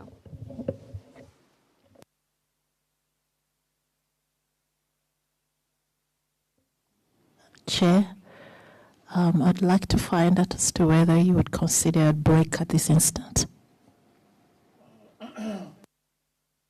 Thank We thought we were going to be 20 minutes. Okay. No, thank you. Shall we take, what time is it now? 10 to 4. 10 to 4. Shall we take a 15 minutes break, and then we come back here at 4:05? Witnesses, you're still on the stand. Thank you, Chairperson. We're happy to take the 15-minute break. Are we reassured that the questions that will follow the 15-minute break will be what we can handle, or do we have to go and prepare anything else? Thank you. Okay.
And now it's 7 minutes past 4. Okay. It's 7 minutes past 4 now. We proceeding with the inquiries. The witnesses are still on the stand, and I'm handing the proceedings over to the evidence leaders. Thank you again, Nadia and Julia. I just have some additional questions that I'd like to put through to you. So you did indicate that there are additional tiers to the regulation under Ikasa. So you have the BCC SA Code of Conduct, and you have the ARB, specifically to the self-promotion adverts complaints. So you've indicated in your submission there is an issue of online platforms that are not regulated and do not require the Ikasa license to operate. So my question is, would you agree that with all these concessions in place that you would need a regulatory body to provide some sort of control and oversight mechanisms in your industry? Yeah, that's a very good question, because regulated broadcasters find themselves in an unequal playing field now. They're competing directly with unregulated platforms. So this notion of regulatory parity is something that certainly the policymaker, which is government, the Department of Communications and Digital Technologies, has been looking at in terms of where should policy be going to ensure that we can start looking at these online platforms as well. I think that that's still in progress, and it's still, under public consideration. But the current regulatory system that exists because licensed broadcasters, as I said, have access to the National Frequency Band Plan. They use frequencies, and that's how they provide their services. Services that are not provided through the frequency plan, online service through the internet protocol, et cetera, that whole area is one that I think that we are grappling with, not only in South Africa, but globally as well. In terms of regulatory systems, the one thing that the government policy review is looking at is how do we still look at self-regulatory mechanisms and processes so that we can start finding ways to address these key concerns. So in a hypothetical scenario, you could have a provider of online services and content that doesn't have an Ikasa license, but as a good corporate citizen, as one that knows they provide services to the public, would want to opt into having some kind of code of conduct that they subscribe to. And in addition, have some kind of complaints mechanism, directorate, and some kind of process where complaints can actually be administered and there can be some kind of sanction. That would be in the ideal scenario. And it would be great if we were working in an environment where there is that real concern for the public interest, because ultimately these services are making revenues out of the public utilizing them. These are processes that are currently in discussion and underway. The Film and Publications Amendment Bill, the Act now, recognizes streaming services and on-demand services when you, as a citizen, goes and selects to get that particular service on demand. And so broadcasters who are providing such services now will also fall under that kind of self-regulatory system, and they, as Ikasa licensees, will fall under that system. But I think the bigger question that you're asking is a critical one. It's one that we as South Africa certainly have to start thinking about very, very carefully. And again, I think it's one that deals with an inter-department approach. It cannot just be sitting within the DCDT. I think there are other areas of trade and industry, foreign affairs, maybe others, because we are talking about multinationals. And so when you also look at advertising, regrettably so often multinationals have like a cookie cutter, cut and paste, here's the advert, this is the look and feel. Let's put it into Brazil. Actually, it doesn't work in Brazil because the culture is so different. Let's put it into, Ghana. Actually, no, it doesn't work because, there are different issues at play. So often you're dealing with multinationals who themselves need to have people embedded within the very jurisdictions that they're operating in. And I think it's something we see as an issue globally. So as to whether we will reach a stage where there'll be a kind of an oversight regulator, we're not too sure what's going to happen. We certainly are participating in all processes that are underway, but definitely an issue raised that's very critical and to the core of regulated broadcasters, because as I said, advertising now can steer into other directions to tech companies, all operating online, providing services, whilst traditional radio and television broadcasters all compete, remember this, they all compete directly for ad revenue. That is how they provide a service. Government's coffers are extremely depleted. We can't expect government to fund all the broadcasters. The government can barely fund the public broadcaster itself. So these are the realities of the system in terms of the commercial drivers and imperatives. But as I said, we are working certainly in making submissions as well on those processes. A super regulator, there were discussions around that within some of the considerations a couple of years ago of how do you integrate and have a super content regulator, hypothetically. And I was just explaining to colleagues that the Film and Publications Board deals specifically with the classification of films, publications, games, etc. Ikasa licensed directly. The ARB deals with advertising. The BCCSA deals with the Code of Conduct for Broadcasting. They all have specialization, and one would have to look at what it is that their key objectives are and what it is they're delivering. I think, in the future, obviously, we should always reimagine and we should be ready to look at other spaces and opportunities, but we also have to recognize where systems are working really well, and maybe we need to strengthen them and enhance them so they work even better.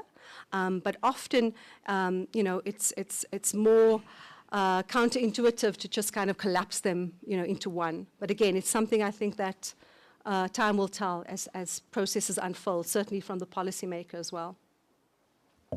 Thank you. Could you paint a picture of what co-regulation would look like? So I will talk to the instance of where we are with the BCCSA, and again, I just wanted to apologize if there was any miscommunication on my part. The BCCSA, is recognized in terms of provisions in the ECA, the Code of Conduct for Broadcasting Service Licensees. The provision basically says that all broadcasters are, they have to comply with the Code of Conduct, and this does not apply to a broadcasting service licensee who is a member of a body which has proven to the satisfaction of the authority, satisfaction of Ikasa, that its members subscribe and adhere to a Code of Conduct. So that body is the BCCSA, and the members, the signatories to the BCCSA code, then fall under the BCCSA code. So you could call that a co-regulatory system. What I must stress is that Ikasa issues licenses. Any breach of license condition, you go to Ikasa. You don't go to the BCCSA. The BCCSA's framework is the Code of Conduct for Broadcasters. The Ikasa, as a regulator, will, and this is what happens, is during the annual monitoring reports, a broadcaster has to make sure that it will submit to Ikasa if there were any BCCSA complaints, if there were any breaches, if there were any sanctions, et cetera, et cetera. So that co-regulatory system exists there. If Ikasa hypothetically feels that, there were way too many complaints against this broadcaster, we better have a proper full-on scale hearing to understand what is going on here. Ikasa is the ultimate authority. That it is the ultimate, has the ultimate jurisdiction. And so the BCCSA plays a very specific role on administering the Code of Conduct, which is acknowledged by Ikasa, by the regulator. And that's where we think, these are complementary, helpful systems that are at play. The BCCSA, as I said, can deal with complaints in a very efficient, swift manner. I had said earlier that, Ikasa has to, I'm sure, deal with complaints on telecoms matters, on postal matters, on broadcasting matters, the whole gambit. And so having a system like the BCCSA that really just supports and is able to give swifter, efficient outcomes in the best public interest is one that has been at play, as I said, since the inception of the then IBA Act, the IBA, since 1994. 95, the BCCSA was recognized. So it's got a long-standing history and tradition of working, in concert really well. I must stress that, of course, the Code of Conduct for Broadcasters are very clear. These are not codes that have been thumb-sucked anywhere. They are within the framework of the legislative environment. I hope that assists. It does.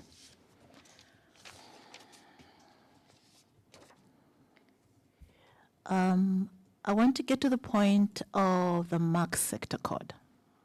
The MAC? Yes.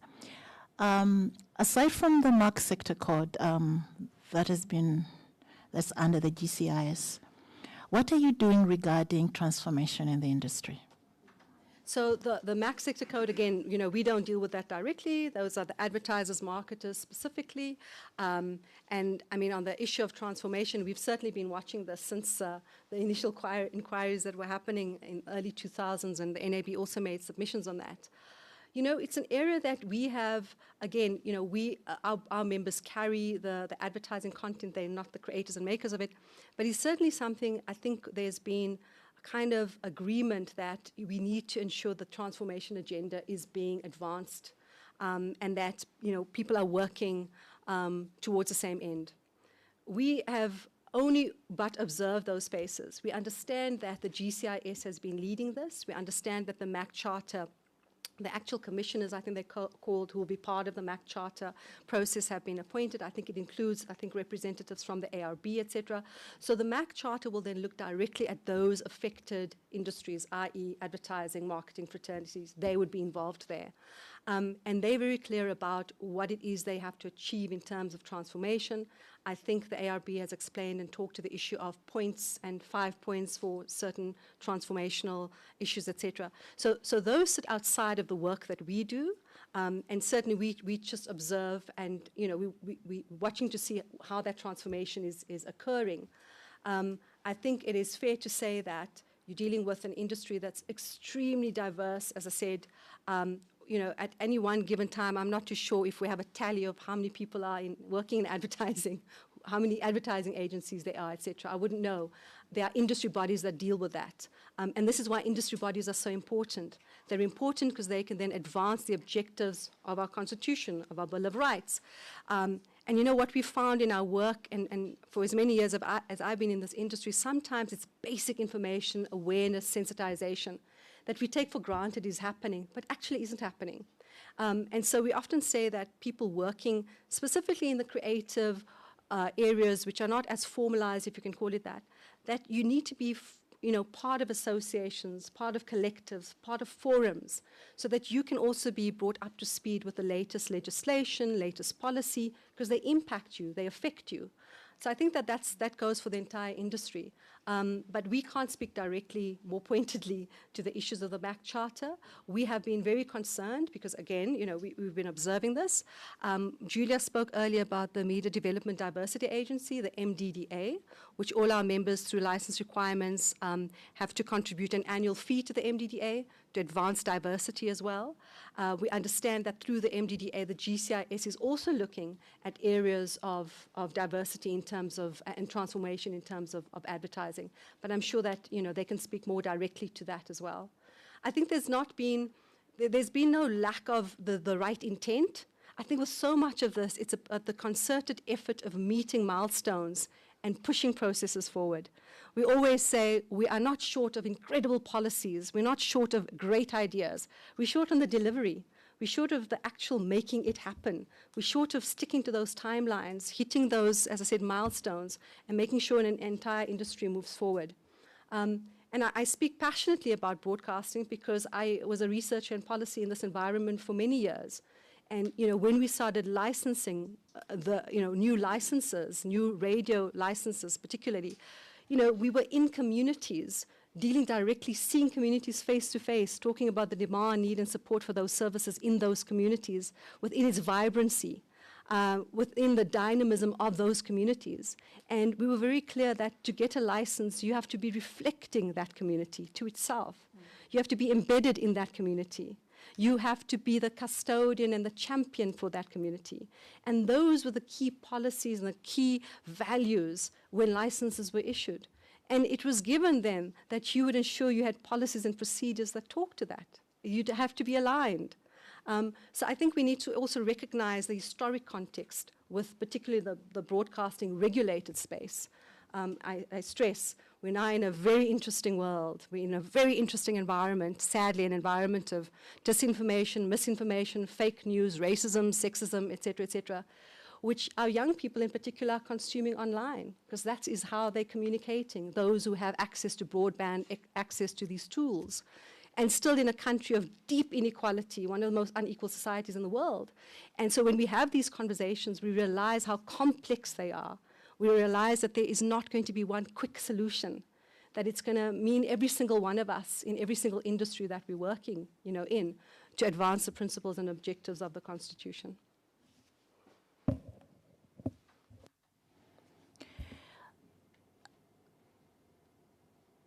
In your presentation regarding compliance with the Constitution, you state that broadcasters are bound by the Constitution, directly or indirectly aimed at promoting diversity and social cohesion. Could you indicate to us as to whether you provide this kind of, let's say, social cohesion training to your members, and whether those kind of activities are ongoing activities, consultative, and do you get feedback from your members regarding this? And going forward, what do you do?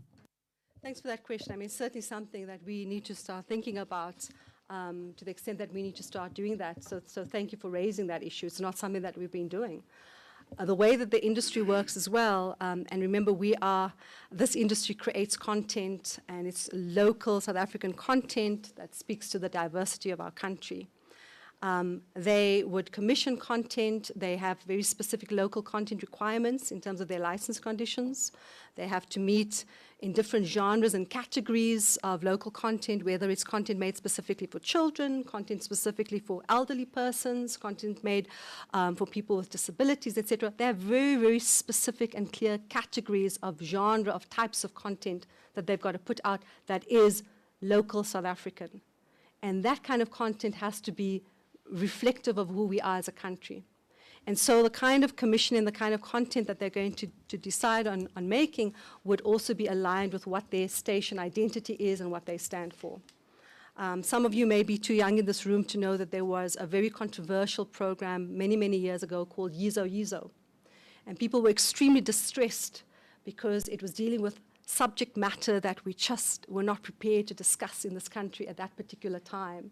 What was happening in the classroom, what was happening in schoolrooms, gender-based violence, et cetera, that it was a time in our country where we needed to express, and yet there were pockets in our communities who were not ready for that kind of content, and they said, we can't see this, it must be rated for adults only, or PG, or that kind of thing. So this comes to the whole issue around the country and where we're at and how content has moved in terms of society and its development, etc.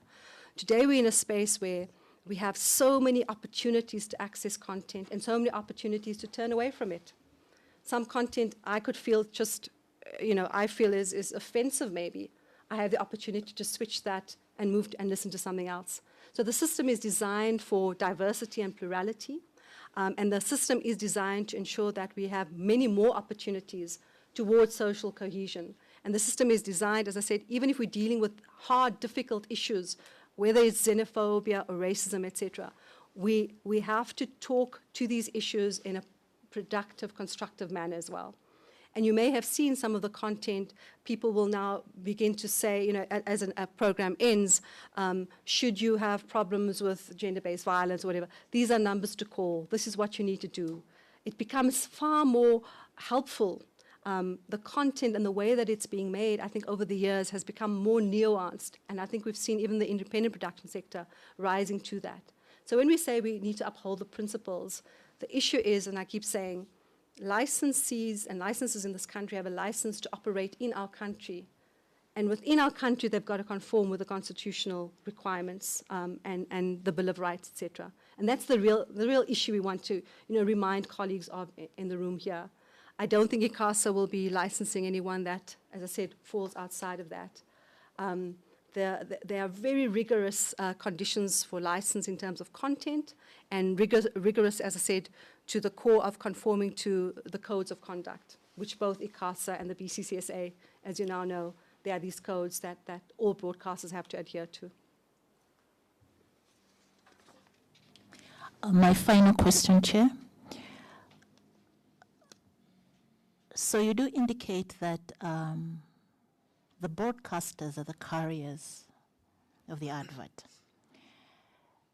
To your members, does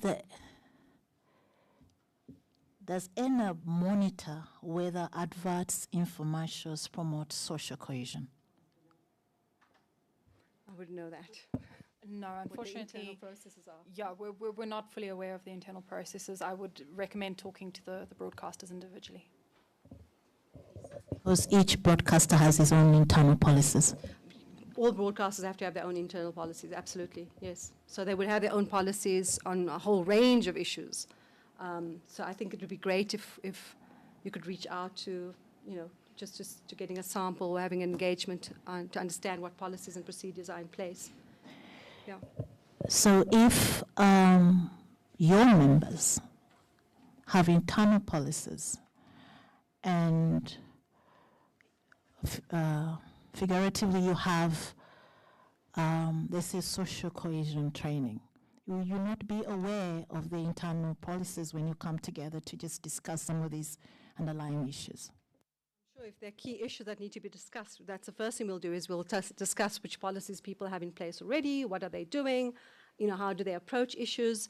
Again, we're not in the day-to-day activities of the members, so I hope that you can appreciate that. But again, we're here to assist, and if there's any additional information that you may want or require, we can certainly try to get that. Go ahead. Thank you. Just one further point there. I mean, we are an industry association. We are very mindful of the requirements of the Competition Act. And certain things like internal policies should generally not be shared amongst competitors or even provided to an industry association. So we are very mindful of that sort of thing, and we're very careful that we're not overstepping our mark.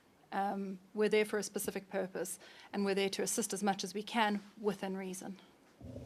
And just to that point, and the evidence leader had also said maybe we should have in our opening remarks talked a bit about what else we do. We were very clear about the terms of reference for this discussion, so we tried to stick to the narrow focus of advertising, co-regulation, etc. But as an industry, it's a range of matters that we deal with. A quick example is testing new technology.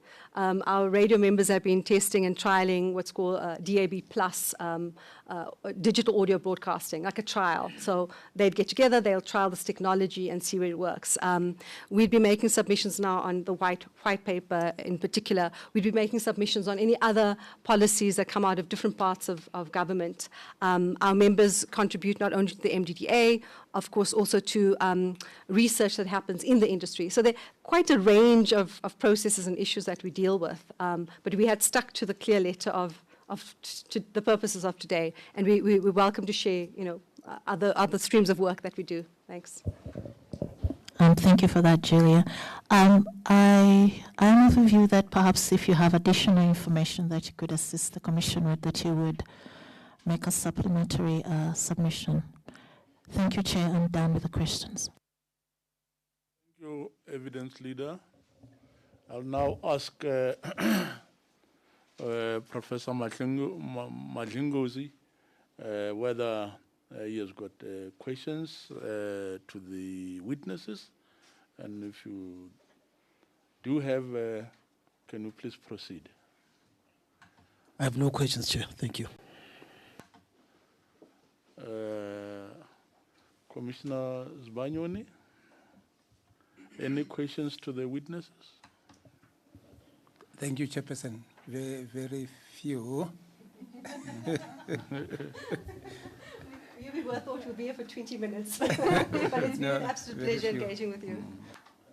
Maybe let me just start by declaring that I was once a presenter of a radio station, 1984, and then somewhere in 2001, I was a station manager. So when you talk about IBA, talking about something that I know. But it's just a preamble of my question to say, would you agree that with the advent of time and developments and the like, many things have changed? When I talk about 1984, talking about currently 2022, insofar as ensuring that what is being advertised, it should conform with the Constitution and specifically with the Bill of Rights. Okay. And then another question will be, there was a station, if I'm speaking under correction, subject to correction, there was a radio station which was preventing women from advertising, and it was an outcry. Am I correct? Are we off a radio station that? Okay, no, let us leave that one then. Let us leave that one. Right, but this one then, I would like your comment about it. There is a radio station which invited me personally to talk about human rights. And then it was just broadly, I remember it was on Human Rights Day. And then I spoke broadly, and then when I started talking about sexual orientation, I was surprised it was immediately cut. And then I was surprised why. And then I was told that in that radio station, no one talks about LGBTI issues. What is your view? Was that a discrimination? And because it was said that was a religious, so-called religious radio station.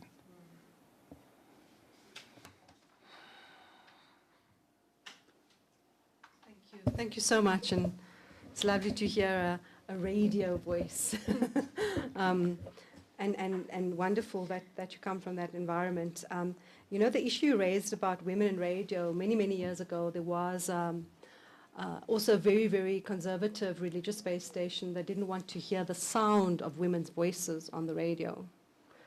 And you know, when you say so much has changed in the environment, you're absolutely right. There have been so many progressive moves, which is great, but at the same time, there has also been so much retrogression in certain other areas. So when you talk about how you're potentially, you know, barred from speaking about sexual orientation, et cetera, that's the kind of thing that we're seeing. And I think that is definitely something that, you know, would have to be raised directly. We need to find, well, rather, I'd love to see what their license conditions say. That's the first thing. Because we also remember that in South Africa, community broadcasters are community of interest or geographic. And community of interest could be any interest. That community of interest could be people who just love the guitar 12 string or something. That's a community of interest, hypothetically. But there have also been instances of communities of interest with very specific, very detailed framework of what their community stands for, etc. So in those instances, that's again when you need to look at what the conditions of their license say. I would be very surprised if the conditions of their license say they cannot talk about sexual orientation. I'd be very surprised if that would ever be a condition. So in an instance like that, that would have to be raised definitely with the regulator. And I think, you know, when you say the world, so much has changed, you're right. And I said earlier, so much has changed, but there's also been, unfortunately, so much of diminishing of the progressive gains that we have made. And it is unfortunate that we still have, in pockets of communities and societies, the resistance, if you can call it that, to understanding diversity in all its forms. And I think that that's, perhaps an opportunity where if something like that exists, it should be taken up with the regulator, absolutely. And it's very disappointing if we're still in 2022, having an environment where the very core freedom of expression, is not carrying through. But the great thing, I'm so pleased, and you would see a lot of broadcasters will have specific campaigns. So now Human Rights Month, there'll be a lot of wonderful, whether it's through talk formats or others, on advancing human rights. And so, inviting the Human Rights Commission to come and speak, inviting, other experts, etc. So I think the role that the media plays really in terms of education, building awareness, can just never be overemphasized. It's so necessary. But it is very regrettable that you experienced that. I think that is really regrettable. And we need to find out why that happened.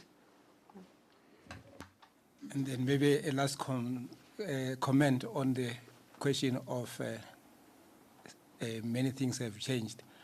When I opted to be a presenter, I had already studied law, qualified as an attorney, admitted by a court of law, but because of the Group Areas Act, I was not allowed to practice in the town. I won't mention the town.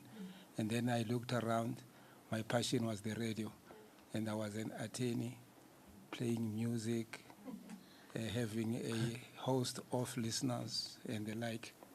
And that's why I'm saying much has changed nowadays. Those are the two questions and comments, Chairperson. Thank you. Thank you very much, Commissioner Sibanyoni. I think I've got to be fair to you also. I've asked all the witnesses this question. And I'm going to put that question to you also. Look, we're holding this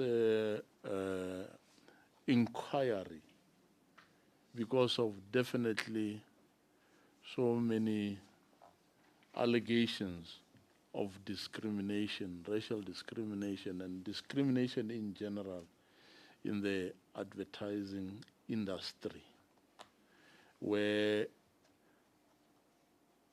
a lot of people, especially blacks and women, have been depicted as demean.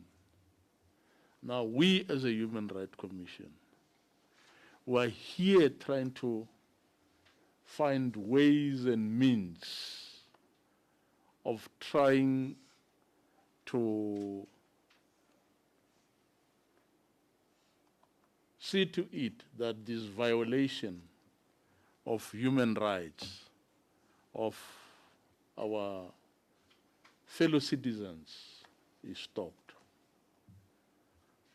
Now, we would like to hear from you. How can you, and that's why we invited you, how can you assist the Human Rights Commission in trying to level the playings and see to it that everybody enjoys his right as guaranteed in the Constitution? How can you be of assistance to us? That's my first question. And my second question perhaps is that, during our sitting here, we had that community radios, which are your members, they do struggle in getting a fair share of the advertising market. How can you help us as the Commission to see that we redress that type of situation?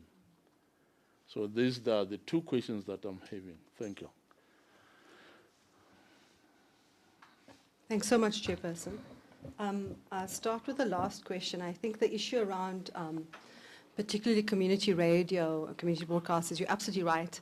And there were efforts underway through the GCIS and Government Department of Communications directly on what they call the 30% set aside, which was the intention to have at least 30% of advertising spend going to community broadcasting. And that was from government themselves as well. Remember, government advertisers on all sorts of platforms, etc. And so there was that one key initiative around finding this 30% set aside, particularly for community broadcasters. That has been an ongoing issue for some time. It would be great to see, you know, what's actually happening in real terms now. So there was that one intervention. The other thing, of course, is that, and this is, it's, you know, such a balancing act, and it's really so difficult, is that advertisers choose where they're going to advertise, right? And they often will follow maybe the content that they, you know, that they want to be associated with, I don't know, particular types of programs, maybe certain morning breakfast shows, et cetera, et cetera. So the advertisers, they go to specific areas and streams of content that they find, whether it's in a print publication, radio, TV, and now even online. So how that happens and how those decisions are made, that's part of that whole big value chain. And it would be, again, interesting to hear directly from actual media owners in terms of that. But for, you know, supporting community broadcasters in particular, the one real key issue was this 30% set aside. And I think it's something that we really have to consider. The other thing, of course, is that, you know, community radio, particularly in this country, as I said, is embedded, it's localized, it's within the communities. And the opportunities are to create kind of economic hubs within these different communities. The idea was always about ensuring that you will then have the local pharmacy or the local whatever being advertised on the local radio station. And that was the whole thing about creating opportunities of entrepreneurship, of building these smaller economies, etc. And again, you know, we can't be oblivious to the fact that we're living in such deep, deep inequality. It's very difficult for a lot of you know, community-based organizations and businesses to even spend money to advertise. And so community media in particular have to look at other ways to collaborate and to partner and to forge partnerships even with brands, etc. But you're right, Honourable Chairperson, it's a key concern. It's one that has been with the industry, and because it's so competitive in terms of advertising revenue, but we do hope that there will be some positive moves on the 30% set aside, especially. In terms of how the industry can assist to advance the objectives of the Bill of Rights, of human rights, of dignity, etc., I think, you know, the one wonderful opportunity is the media is on air. We consume it. It's there. Is how to build more campaigns, how to strengthen opportunities to have, through a program schedule, more opportunities to have these discussions. And as I said, you could just look at a specific Human Rights Month, or, you know, August, everything will be about Women's Month, etc., is to find more opportunities to work, I think, much more closer with the media as well. Something that I think all, you know, Section 9 institutions and also other institutions, we need to find opportunities to have greater airplay, if I can call it that, to start using the opportunities to create really good content that begins to unpack, communicate, and create opportunities for learning. You know, we saw during COVID, the very hard lockdown, 2 years that we're in this awful pandemic, but during the very hard lockdown, I'm sure you're aware how traditional broadcasters had to come to the fore and assist the education department, get more educational program out on radio and TV, etc. Maybe we need to see this as a concerted campaign and effort. How do we work closer with the media platforms to start advancing, doing entertainment, education, edutainment type content to begin to start dealing with these issues? You know, it's as I said, it's very difficult to sit in 2022 and we're still having to explain sometimes some of the most basics. And then you realize it's all our job. We still have to continue to explain these basics. And it filters through our education system, right from pre-primary, you know, real concepts of you know, Ubuntu, respect, all these things. It's kind of at every different end of the spectrum, what is it that we can do collectively? So I think it's a much bigger issue, and certainly there are opportunities for the media to partner and to work much closer with, Human Rights Commission, Gender Commission. I mean, if we just saw the gender-based violence, when the state president said, we're dealing with two huge pandemics, it's gender-based violence and it's this virus called COVID. That was just 2 years ago, when people were at home, and unfortunately, there were huge spikes in gender-based violence, not only in South Africa, but globally. And a lot of what we're dealing with are almost global phenomenons. So I think, Honourable Chairperson, we can only look at where there can be opportunities. And I know, certainly in the industry we work in, CEOs, chairs of these big corporations are only willing to find ways to work together. And I think sometimes all it takes is kind of having that conversation and putting some real clear deliverables on the table as well. Yeah, I'll stop there. No, thank you. Thank you very much. So we can rely on your support. Is that what you say? You can. The Human Rights Commission can always rely on the support of the media. Absolutely. Okay, freedom of expression. It's our human rights, our ability to be able to express, to communicate, to be here, as well. Okay, no, thank you very much. Then let me ask the evidence leaders whether they have any follow-up questions. Chair, we do not have any follow-up questions. Thank you. Thank you very much. Then if you don't have any further questions, let me in the first place excuse the witnesses. And secondly, I would like then to say that we have come to the end of our session, and that will be resuming again tomorrow at 9 o'clock. But before we can disperse, let me thank all the witnesses that presented themselves today to the inquiry. Let me thank all members of the media houses, and let me thank the evidence leaders and members of the panel, as well as officials from our Gauteng Province Office of the South African Human Rights Commission. Last but not least, let me thank our viewers who are following up this inquiry from home. So thank you, and the session is adjourned for the day. Thank you.